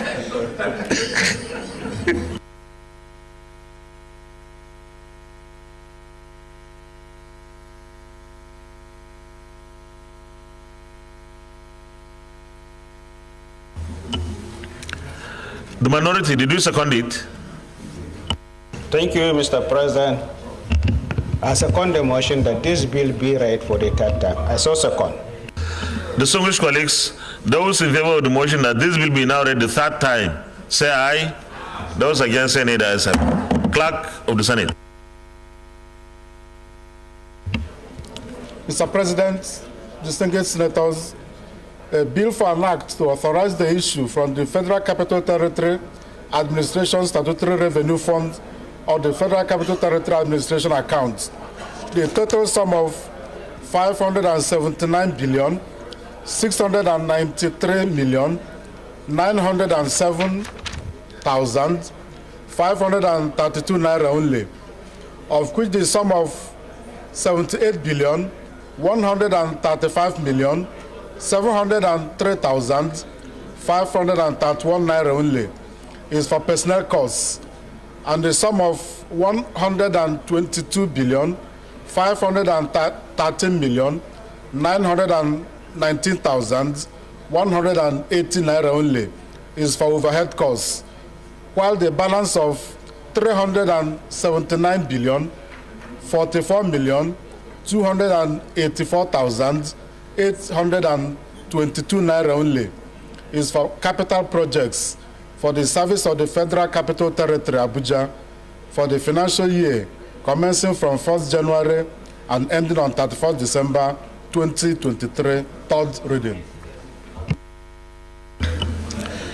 Distinguished colleagues, a bill for an act to authorize the issue from the Federal Capital Territory Administration's Statutory Revenue Fund or the Federal Capital Territory Administration account, the total sum of 579,693,907,532 naira only, of which the sum of 78,135,703,531 naira only is for personnel costs, and the sum of 122,513,919,180 naira only is for overhead costs, while the balance of 379,044,284,000 822 naira only is for capital projects for the service of the Federal Capital Territory, Abuja, for the financial year commencing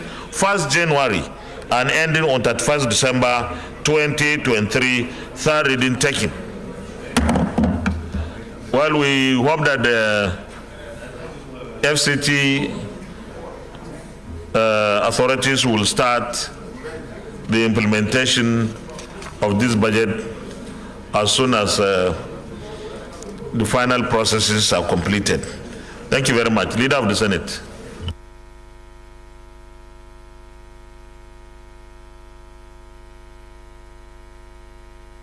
Mr. President, distinguished colleagues, the 8th order of the day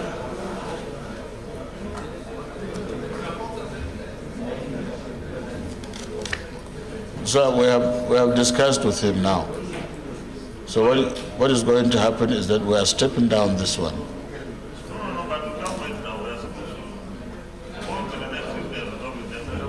Yeah, okay. The 8th order of the day is the presentation and consideration of the report of the Committee on ICT and the Cyber Security on the Nigerian Data Protection Bill 2023, SB 1114. Distinguished senators will recall that the bill was referred to the committee on Tuesday, 2nd May 2023.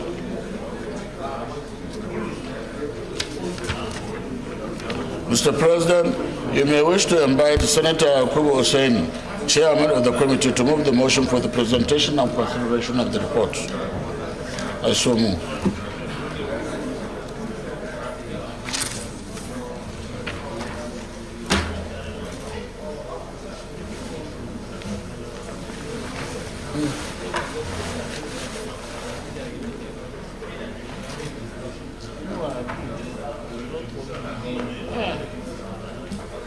What's that?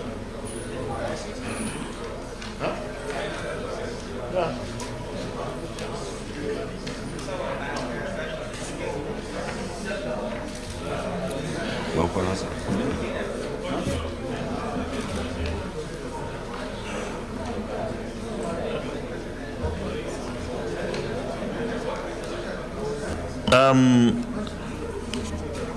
Leader, come, please.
Leader, which one are we taking now?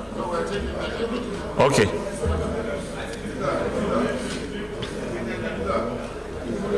Okay, Leader. Leader of the Senate.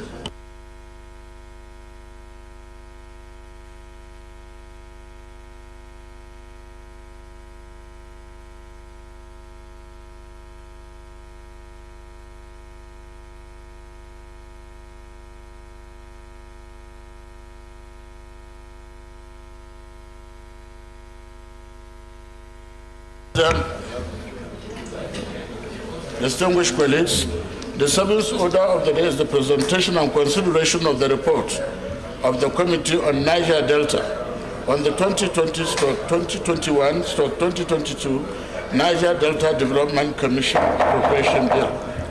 Mr. President, you may wish to invite Senator Amos Bulus, Kilawans, to move the motion for the Senate to receive and consider the report of the committee.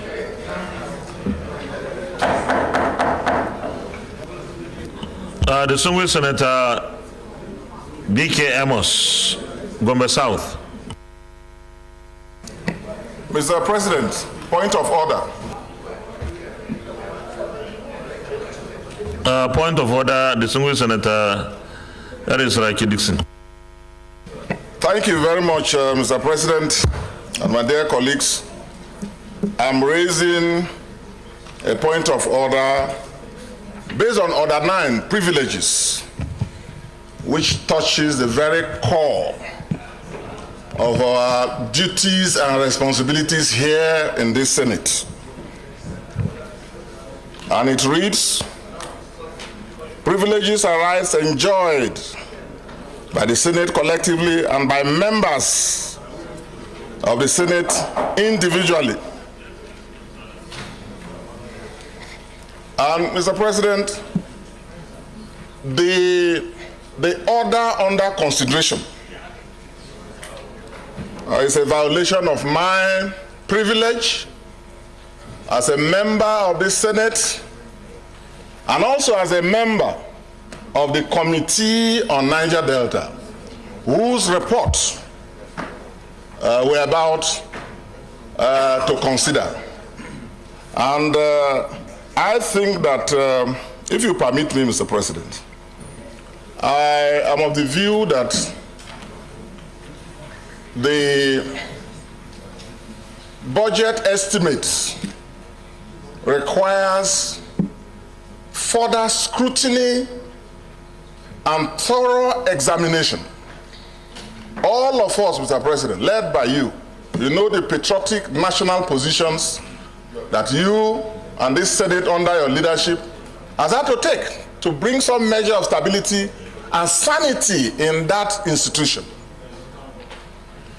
Because of that, as we are all aware, no budget for 2021 was passed, no budget for 2022 was passed.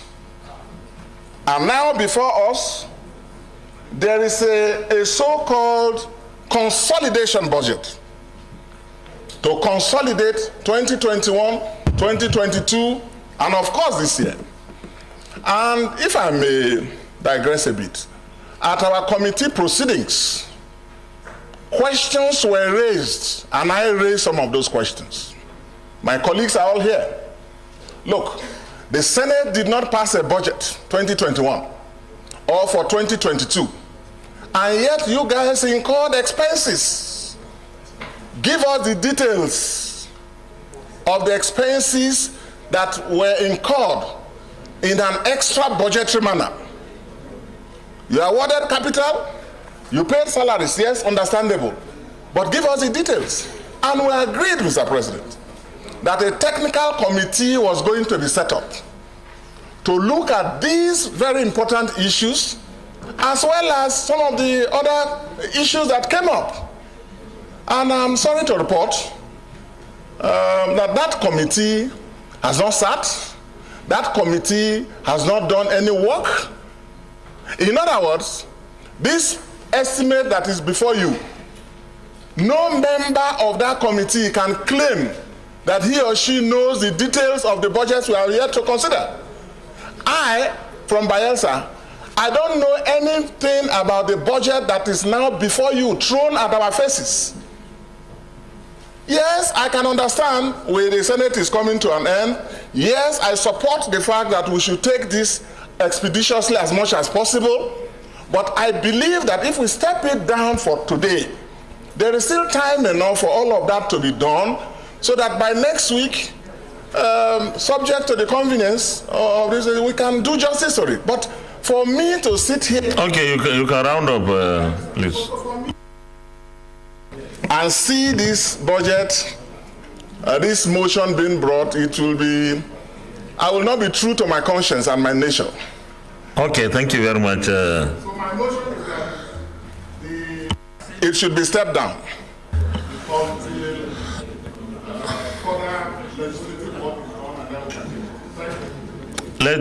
Thank you very much for your explanation on your privilege. There are other members of the committee here, right? I want to hear what your positions are on this. Yes, Senator Ifeanyi.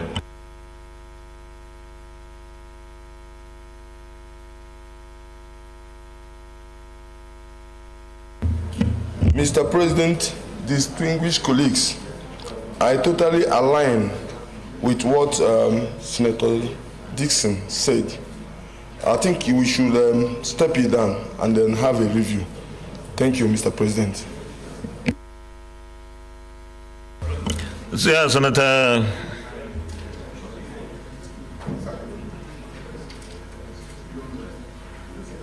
Matthew Regida, you have signed. Yes, you have signed the document. Thank you very much, Mr. President, my distinguished colleagues. I think it is just proper at this time to put things in proper perspective. In as much as I don't want to derogate the privilege of my colleagues, that have raised issues on this, it is good that we capture it properly. Mr. President, sometime last week, a meeting was called for Tuesday, and we got the notice of that meeting from the clerk. And when we got there, well, not every member attended. A few others did not come. But the issue of quorum came, and then of course we saw that we formed the quorum. In principle, we mentioned what was going to happen and how it was going to be considered. Mr. President, those of us from the region, for some time now we had become very worried because for 3 years, no budgets. And even that, if that was the case, we're not going to negate the procedure for considering the budget. As members, we met and we said what we're going to do, and that we're going to invite them to come and defend the budget. Before the budget for 2023 is considered, we are going to look at budget performance for the previous years. And for another... Just sorry to interrupt you. You said there was no budget 2021, 2022. So when you say you look at the previous budget performance, what are you going to look at when there was nothing?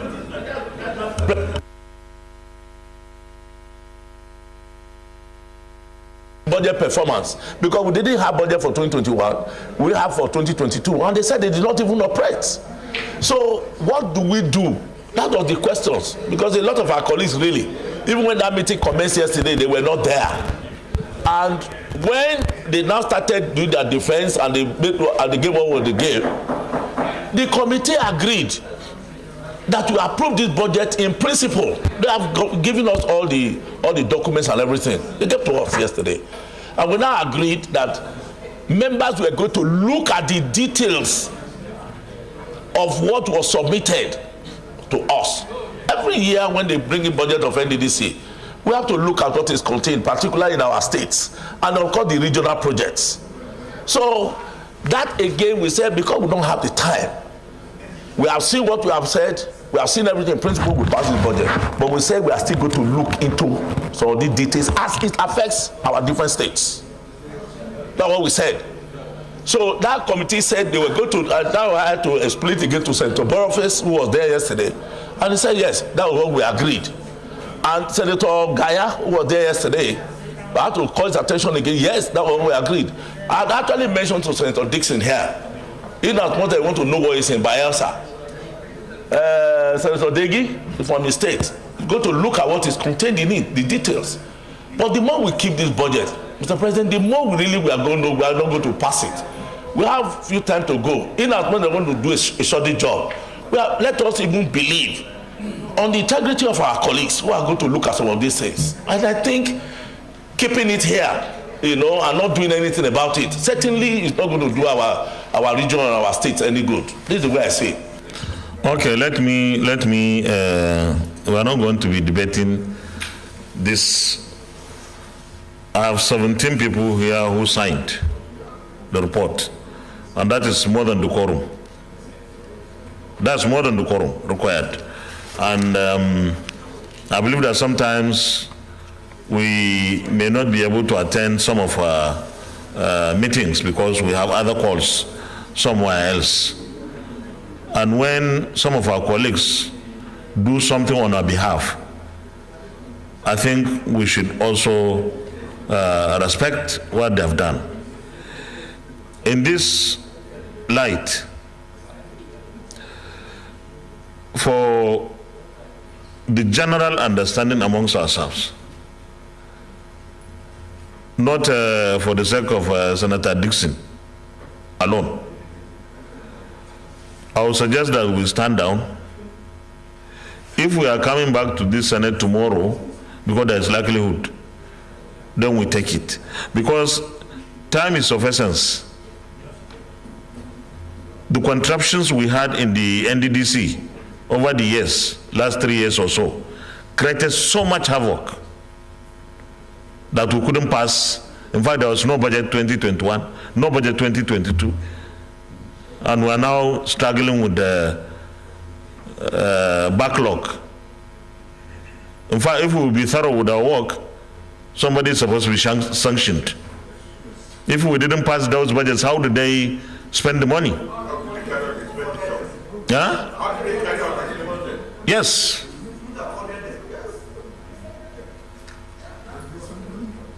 Yeah, if we decide, how did they spend the money?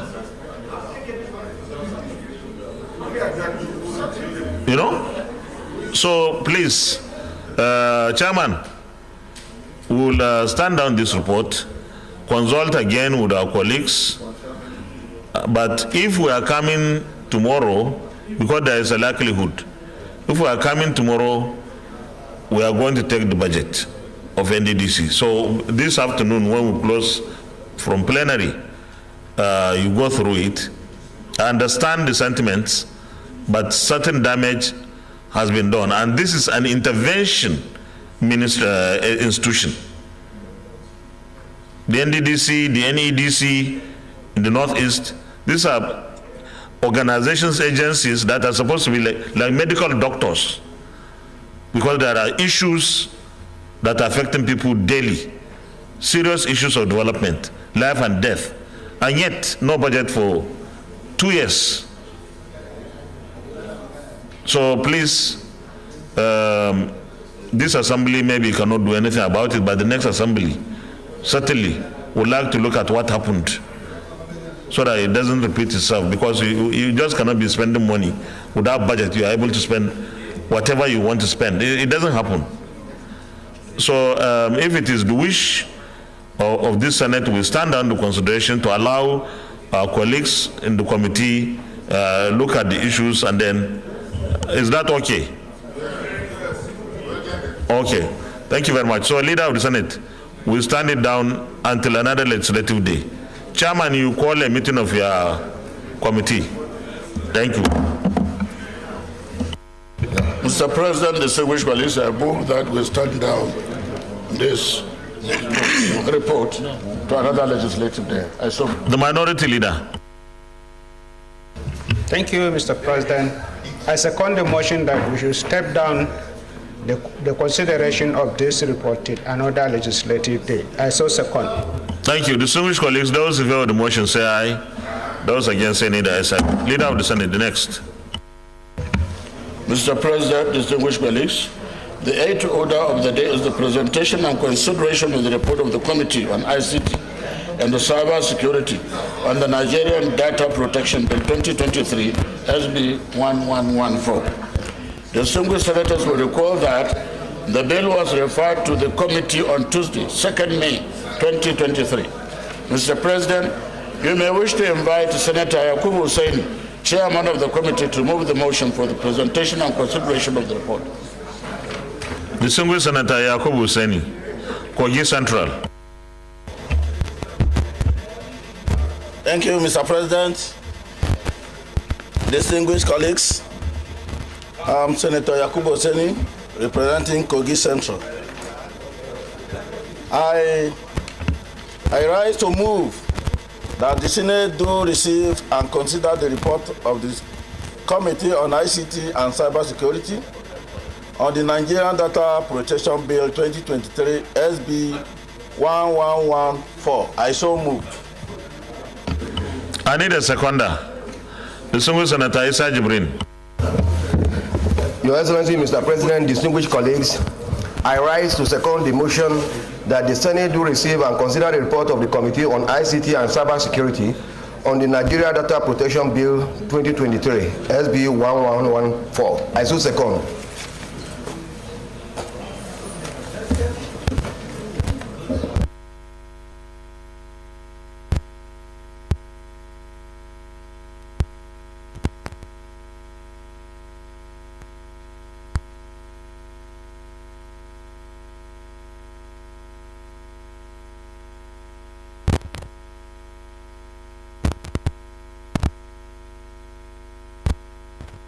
Distinguished colleagues, those in favor of the motion that the Senate do receive and consider the report of the Committee on ICT and Cyber Security on the Nigeria Data Protection Bill 2023 say aye.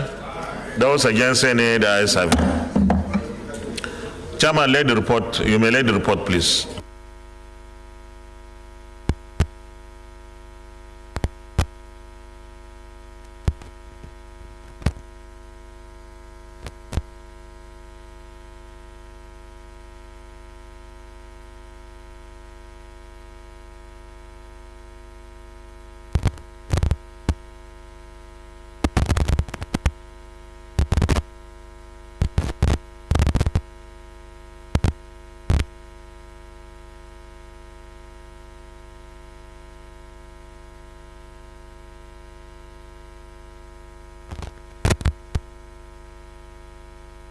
Chairman, you may present the report, please. Thank you, Mr. President. Distinguished colleagues, we'll have an executive session. So please, let's finish with this. And the next, I'm making this announcement so that our colleagues don't leave, those who have to. No. Let's take the report. Okay, make the presentation, please. Thank you, Mr. President, distinguished colleagues.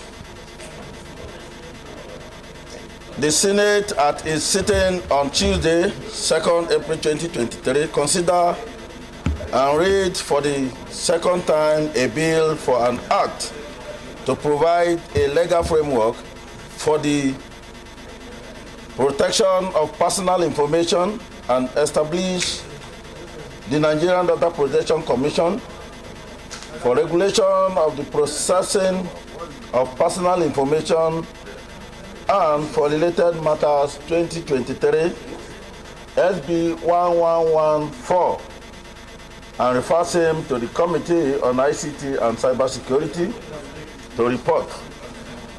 The bill was read for the first time on Wednesday, 5th April 2023. Mr. President, distinguished colleagues, we have the following observations, which I may not read everything. At all forums listed in 3.2 above, the need for a data protection law for Nigeria was not only agreed to, but emphasized. Oversight findings of the Senate Committee on ICT and Cyber Security had over time revealed a yearning need for addressing issues of fundamental rights and freedom of Nigerian citizens in an emerging global digital economy. Committee action. The committee retained all clauses in the bill and inserted subclause 2 to clause 43 to provide checks on cross-border data transfers which involve bilateral relations and international politics and business considerations. Recommendations. Having taken into consideration the outcome of stakeholders' opinions of distinguished senators during the second reading and oversight findings of the committee hereby recommended as follows. That the Senate Committee on ICT and Cybersecurity, which was referred a bill for an act to provide a legal framework for the protection of personal information and establish the Data Protection Commission for the regulation of the processing of personal information and for related matters 2023 SB 1114, having considered same, report favorably thereon, and recommend that the Senate do pass the bill accordingly. I so move, Mr. President and distinguished colleagues. Thank you and God bless you.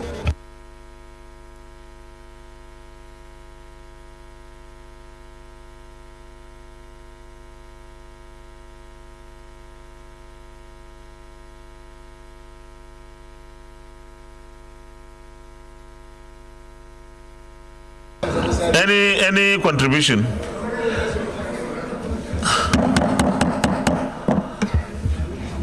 Any contribution?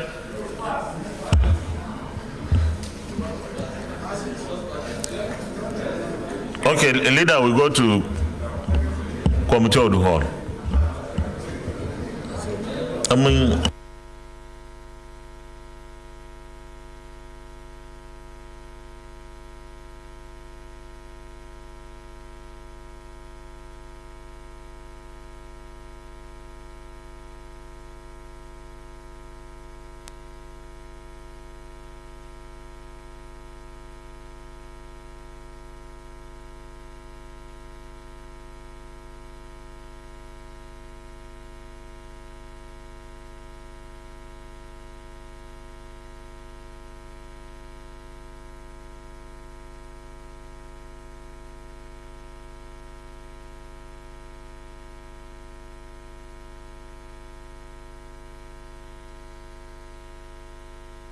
Leader of the Senate.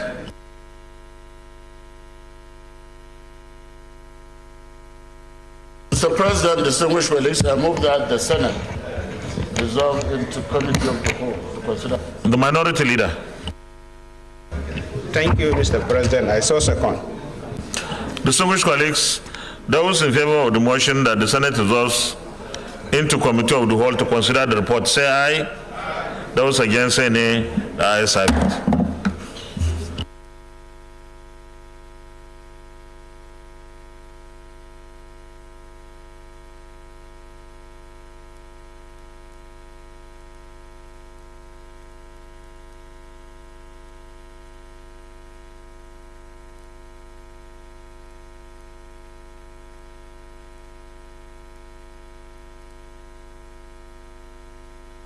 Distinguished colleagues,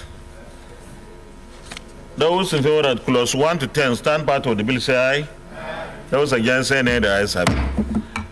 Those in favor that clause 11 to 20 stand part of the bill say aye. Those against say nay. The ayes have it. Those in favor that clause 21 to 30 stand part of the bill say aye. Those against say nay. The ayes have it. Those in favor that clause 31 to 40 stand part of the bill say aye. Those against say nay. The ayes have it. Those who are at clause 41 to 50 stand part of the bill say aye. Those against say nay. The ayes have it. Those who are at clause 51 to 64 stand part of the bill say aye. Those against, say nay. The ayes have it. Those in favor of the interpretation stands part of the bill, say aye. Those against, say nay. The ayes have it. Those in favor of the short title on page 47 stands part of the bill, say aye. Those against, say nay. The ayes have it. Those in favor of the schedules stand part of the bill, say aye. Those against, say nay. The ayes have it. Those in favor of the explanatory memorandum on page 49 stands part of the bill, say aye. Those against, say nay. The ayes have it. Those in favor of the long title on page 1 stands part of the bill, say aye. Those against, say nay. The ayes have it. Leader of the Senate plenary. Mr. President, distinguished colleagues, I move that the Senate revert to plenary for the chair to report progress.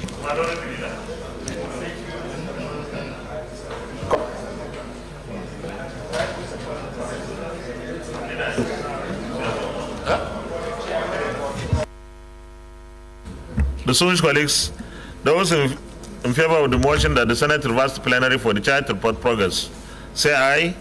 Those against, say nay. The ayes have it.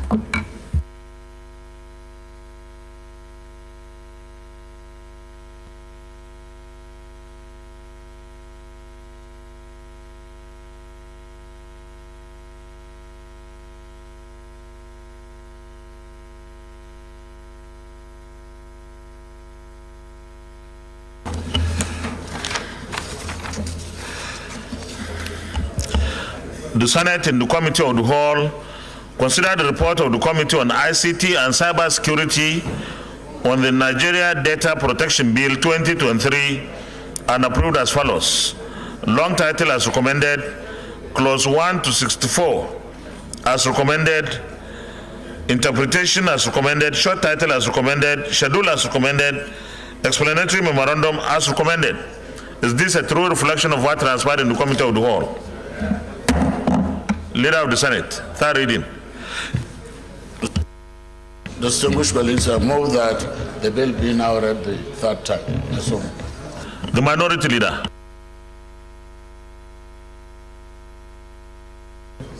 Thank you, Mr. President, and my distinguished colleague. I second the motion ably moved by the leader. I so second.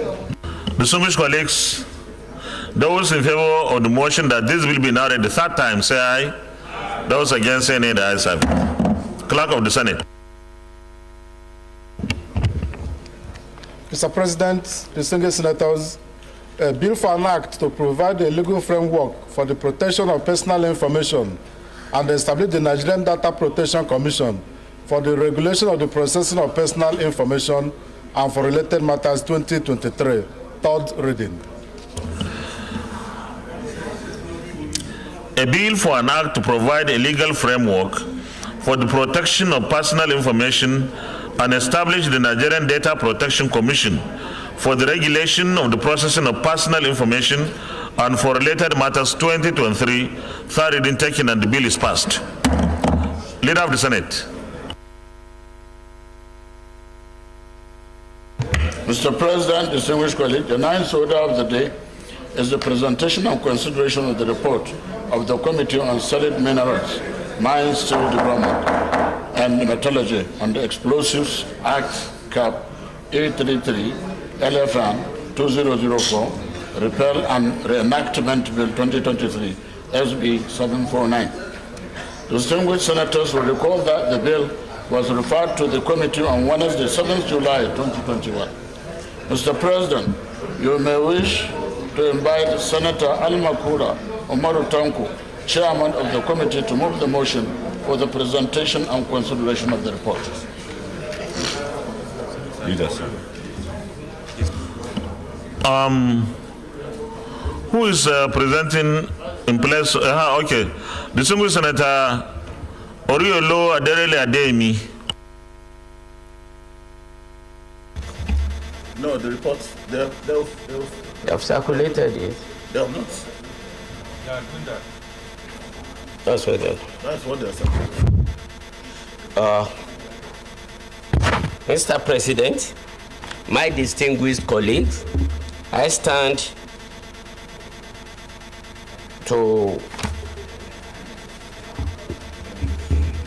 move that this Senate graciously receive and consider the report of the Committee on Solid Minerals, Mines, Steel Development and Metallurgy Explosive Act, CAP E33, LFN 2004, repeal and reenact Bill 2023 SB 749.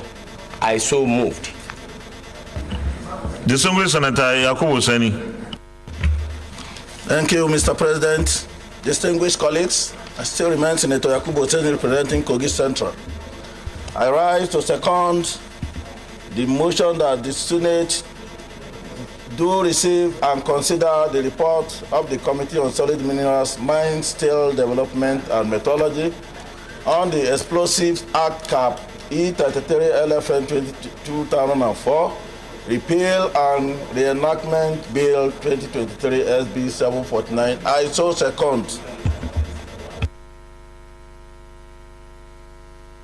Sorry, what about the reports, copies of the reports?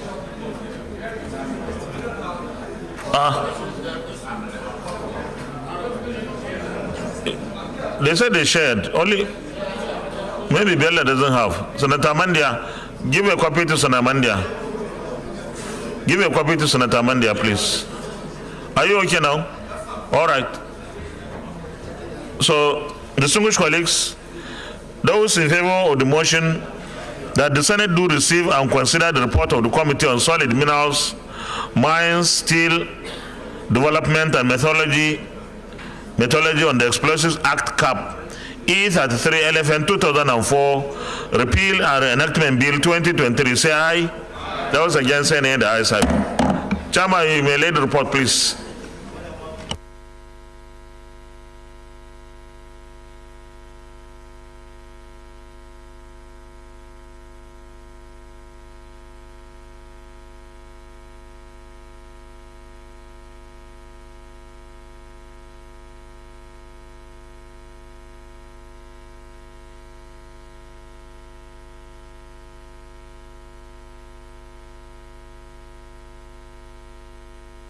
Chairman, we are waiting for you. Don't mind him.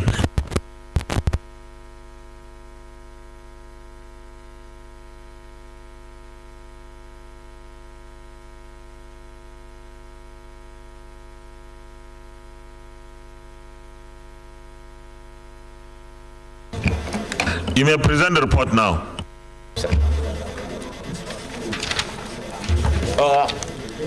Give us an abridged presentation, please.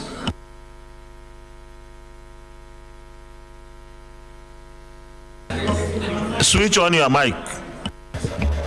Oh, sorry. Mr. President, this is an executive bill.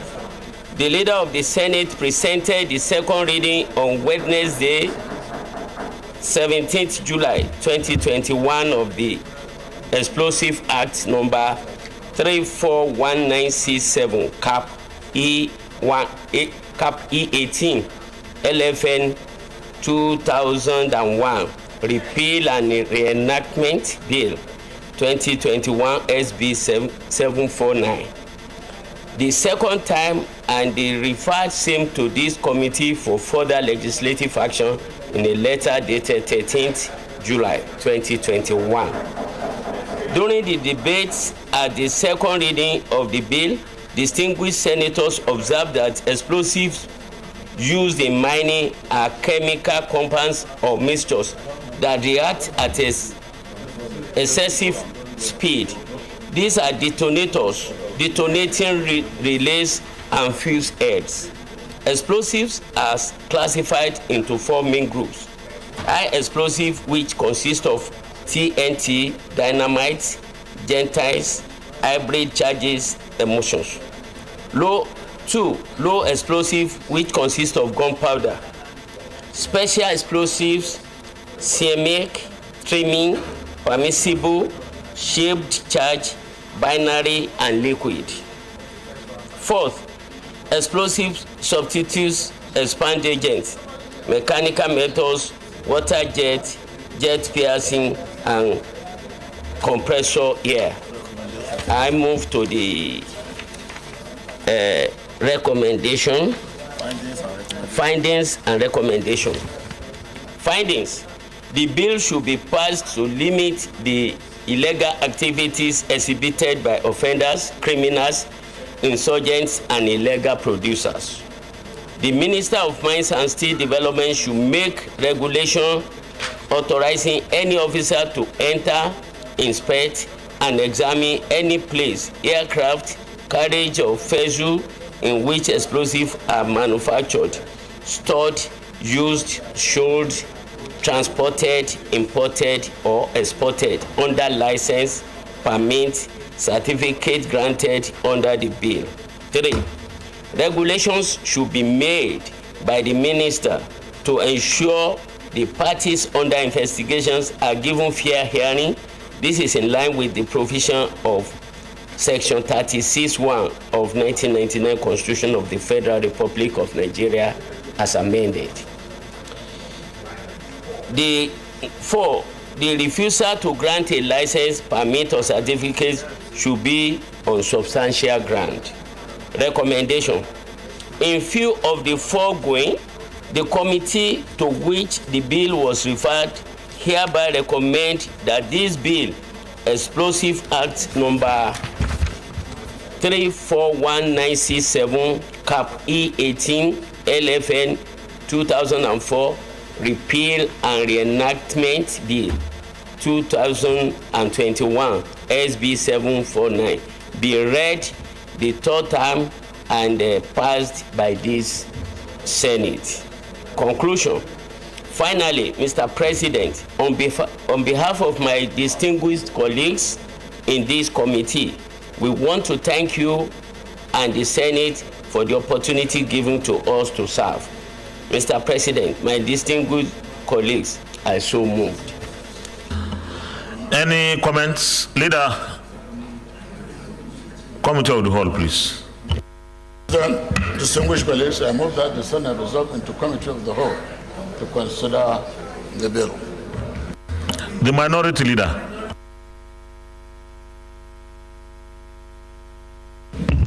Thank you, Mr. President, my distinguished colleagues. I so second. Distinguished colleagues, those in favor of the motion say aye. Those against say nay. The ayes have it.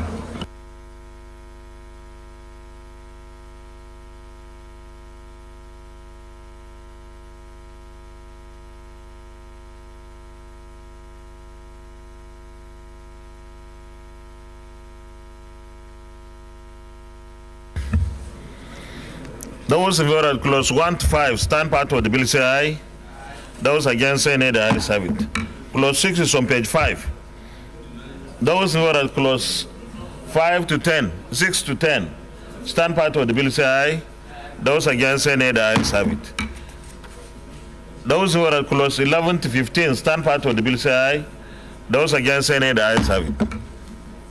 Those in favor of clause 16 to 20 stand part of the bill say aye. Those against say nay. The ayes have it. Those who are clause 21 to 23 stand part of the bill say aye. Those against say nay. The ayes have it. Those who are the interpretation on page 16 stands part of the bill say aye. Those against say nay. The ayes have it.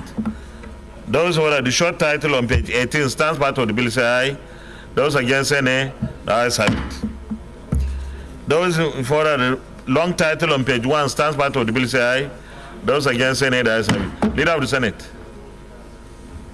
Mr. President, distinguished colleagues, I move that the Senate revert to plenary for the chair to report progress.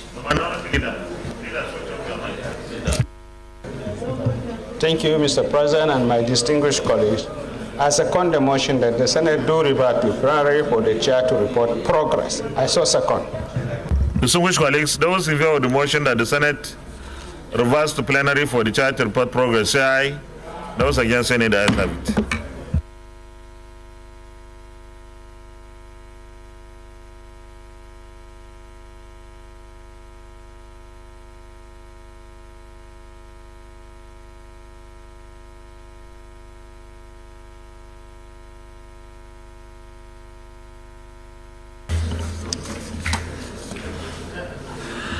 The Senate, in the Committee of the Whole, considered the report of the Committee on solid minerals, mines, steel development, and metallurgy on the Explosives Act, Cap E33 LFN 2004, repeal and reenactment bill 2023, and approved as follows.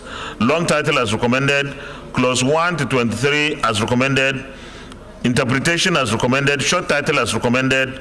Is this a true reflection of what transpired in the committee of the whole? Thank you. Leader, third reading. Mr. President, distinguished colleagues, I move that this bill be read the third time. I so move. The minority leader. Thank you, Mr. President, and my distinguished colleagues. I second the motion that this bill be read for the third time. I so second. Distinguished colleagues, those in favor of the motion that this bill be now read the third time, say aye. Those against, say nay. The ayes have it. The clerk of the Senate. Mr. President, distinguished senators, a bill for an act to repeal the Explosives Act number 34, 1967, Cap E18, Laws of the Federation of Nigeria 2004, and reenact Explosives Bill 2023 to make comprehensive provisions for the use and control of explosives and for other connected matters 2023. Third reading.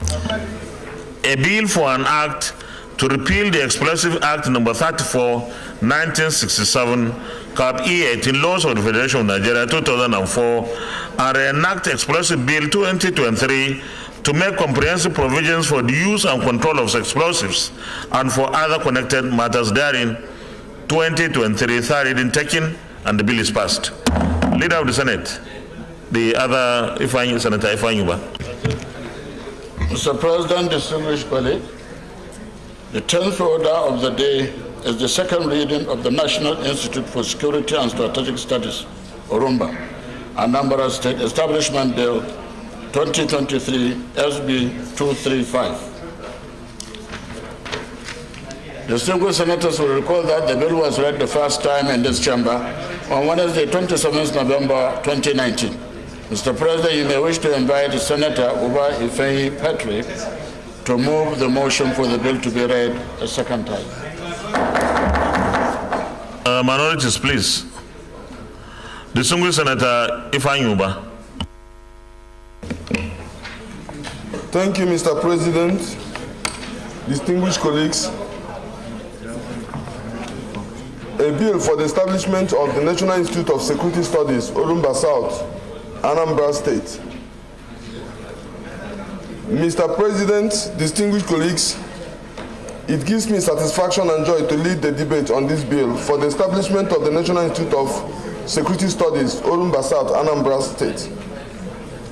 The bill was read for the first time in these House chambers on Wednesday, 27 November 2019.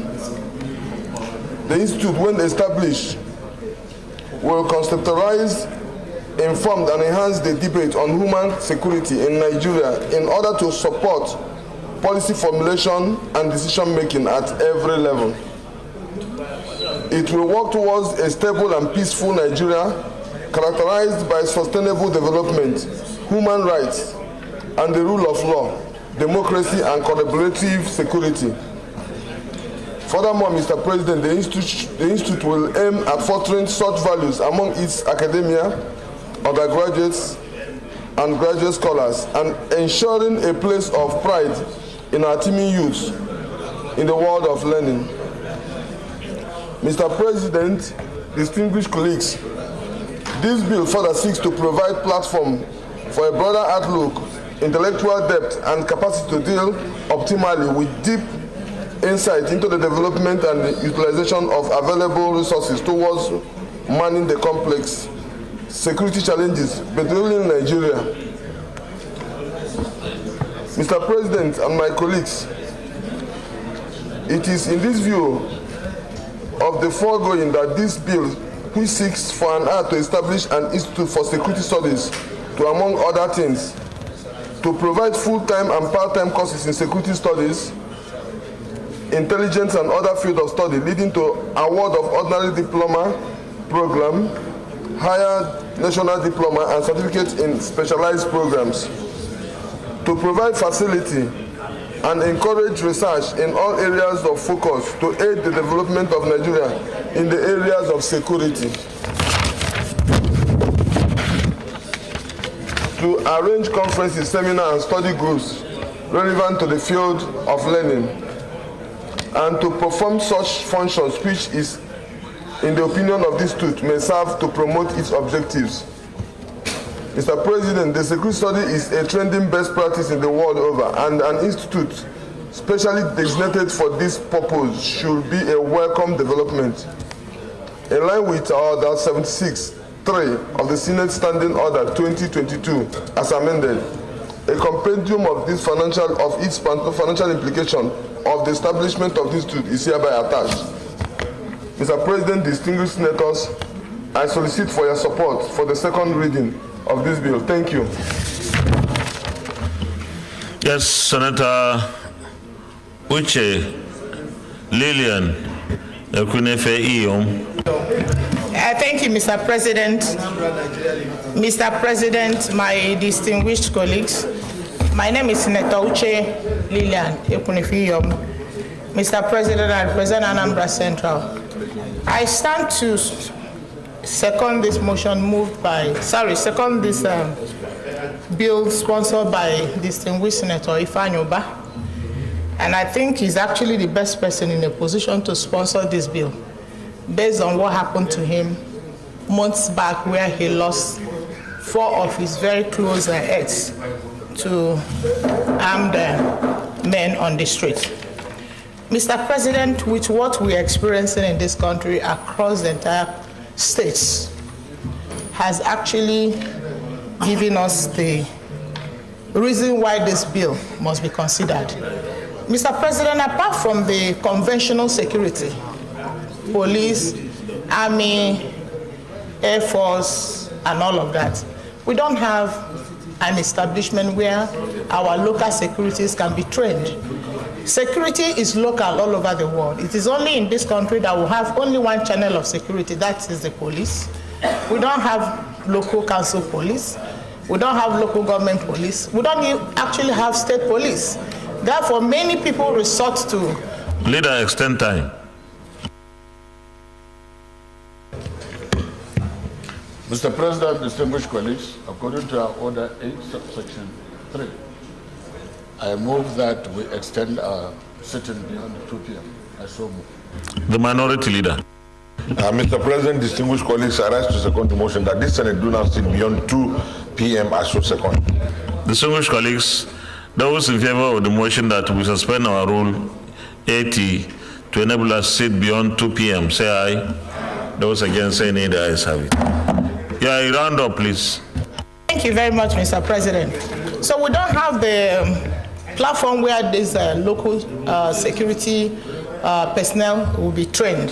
From this bill, one of the merits of the bill is that they will have part-time courses in security studies, intelligence, and other fields of study, leading to award of national diploma, higher national diploma, and certificates in specialized programs. We know that most of our security personnel are not trained. And with the security challenges we have in this country, we need this bill to be passed. So I support it, and I crave the indulgence of my colleagues to please support this bill. Thank you so much. Those in favor that this will be now read a second time, say aye. Those against, say nay. The ayes have it. Clerk of the Senate. Mr. President, distinguished senators, a bill for an act to establish the National Institute for Security and Strategic Studies, Urumba, Anambra State, and for other matters connected therewith, 2023, second reading. A bill for an act to establish the National Institute for Security and Strategic Studies, Urumba, Anambra State, and for other matters connected therewith, 2023, second reading taken. And the bill is referred to the Committee on Establishment and Public Service Matters for further legislative action to report back within 2 weeks. Leader, close session.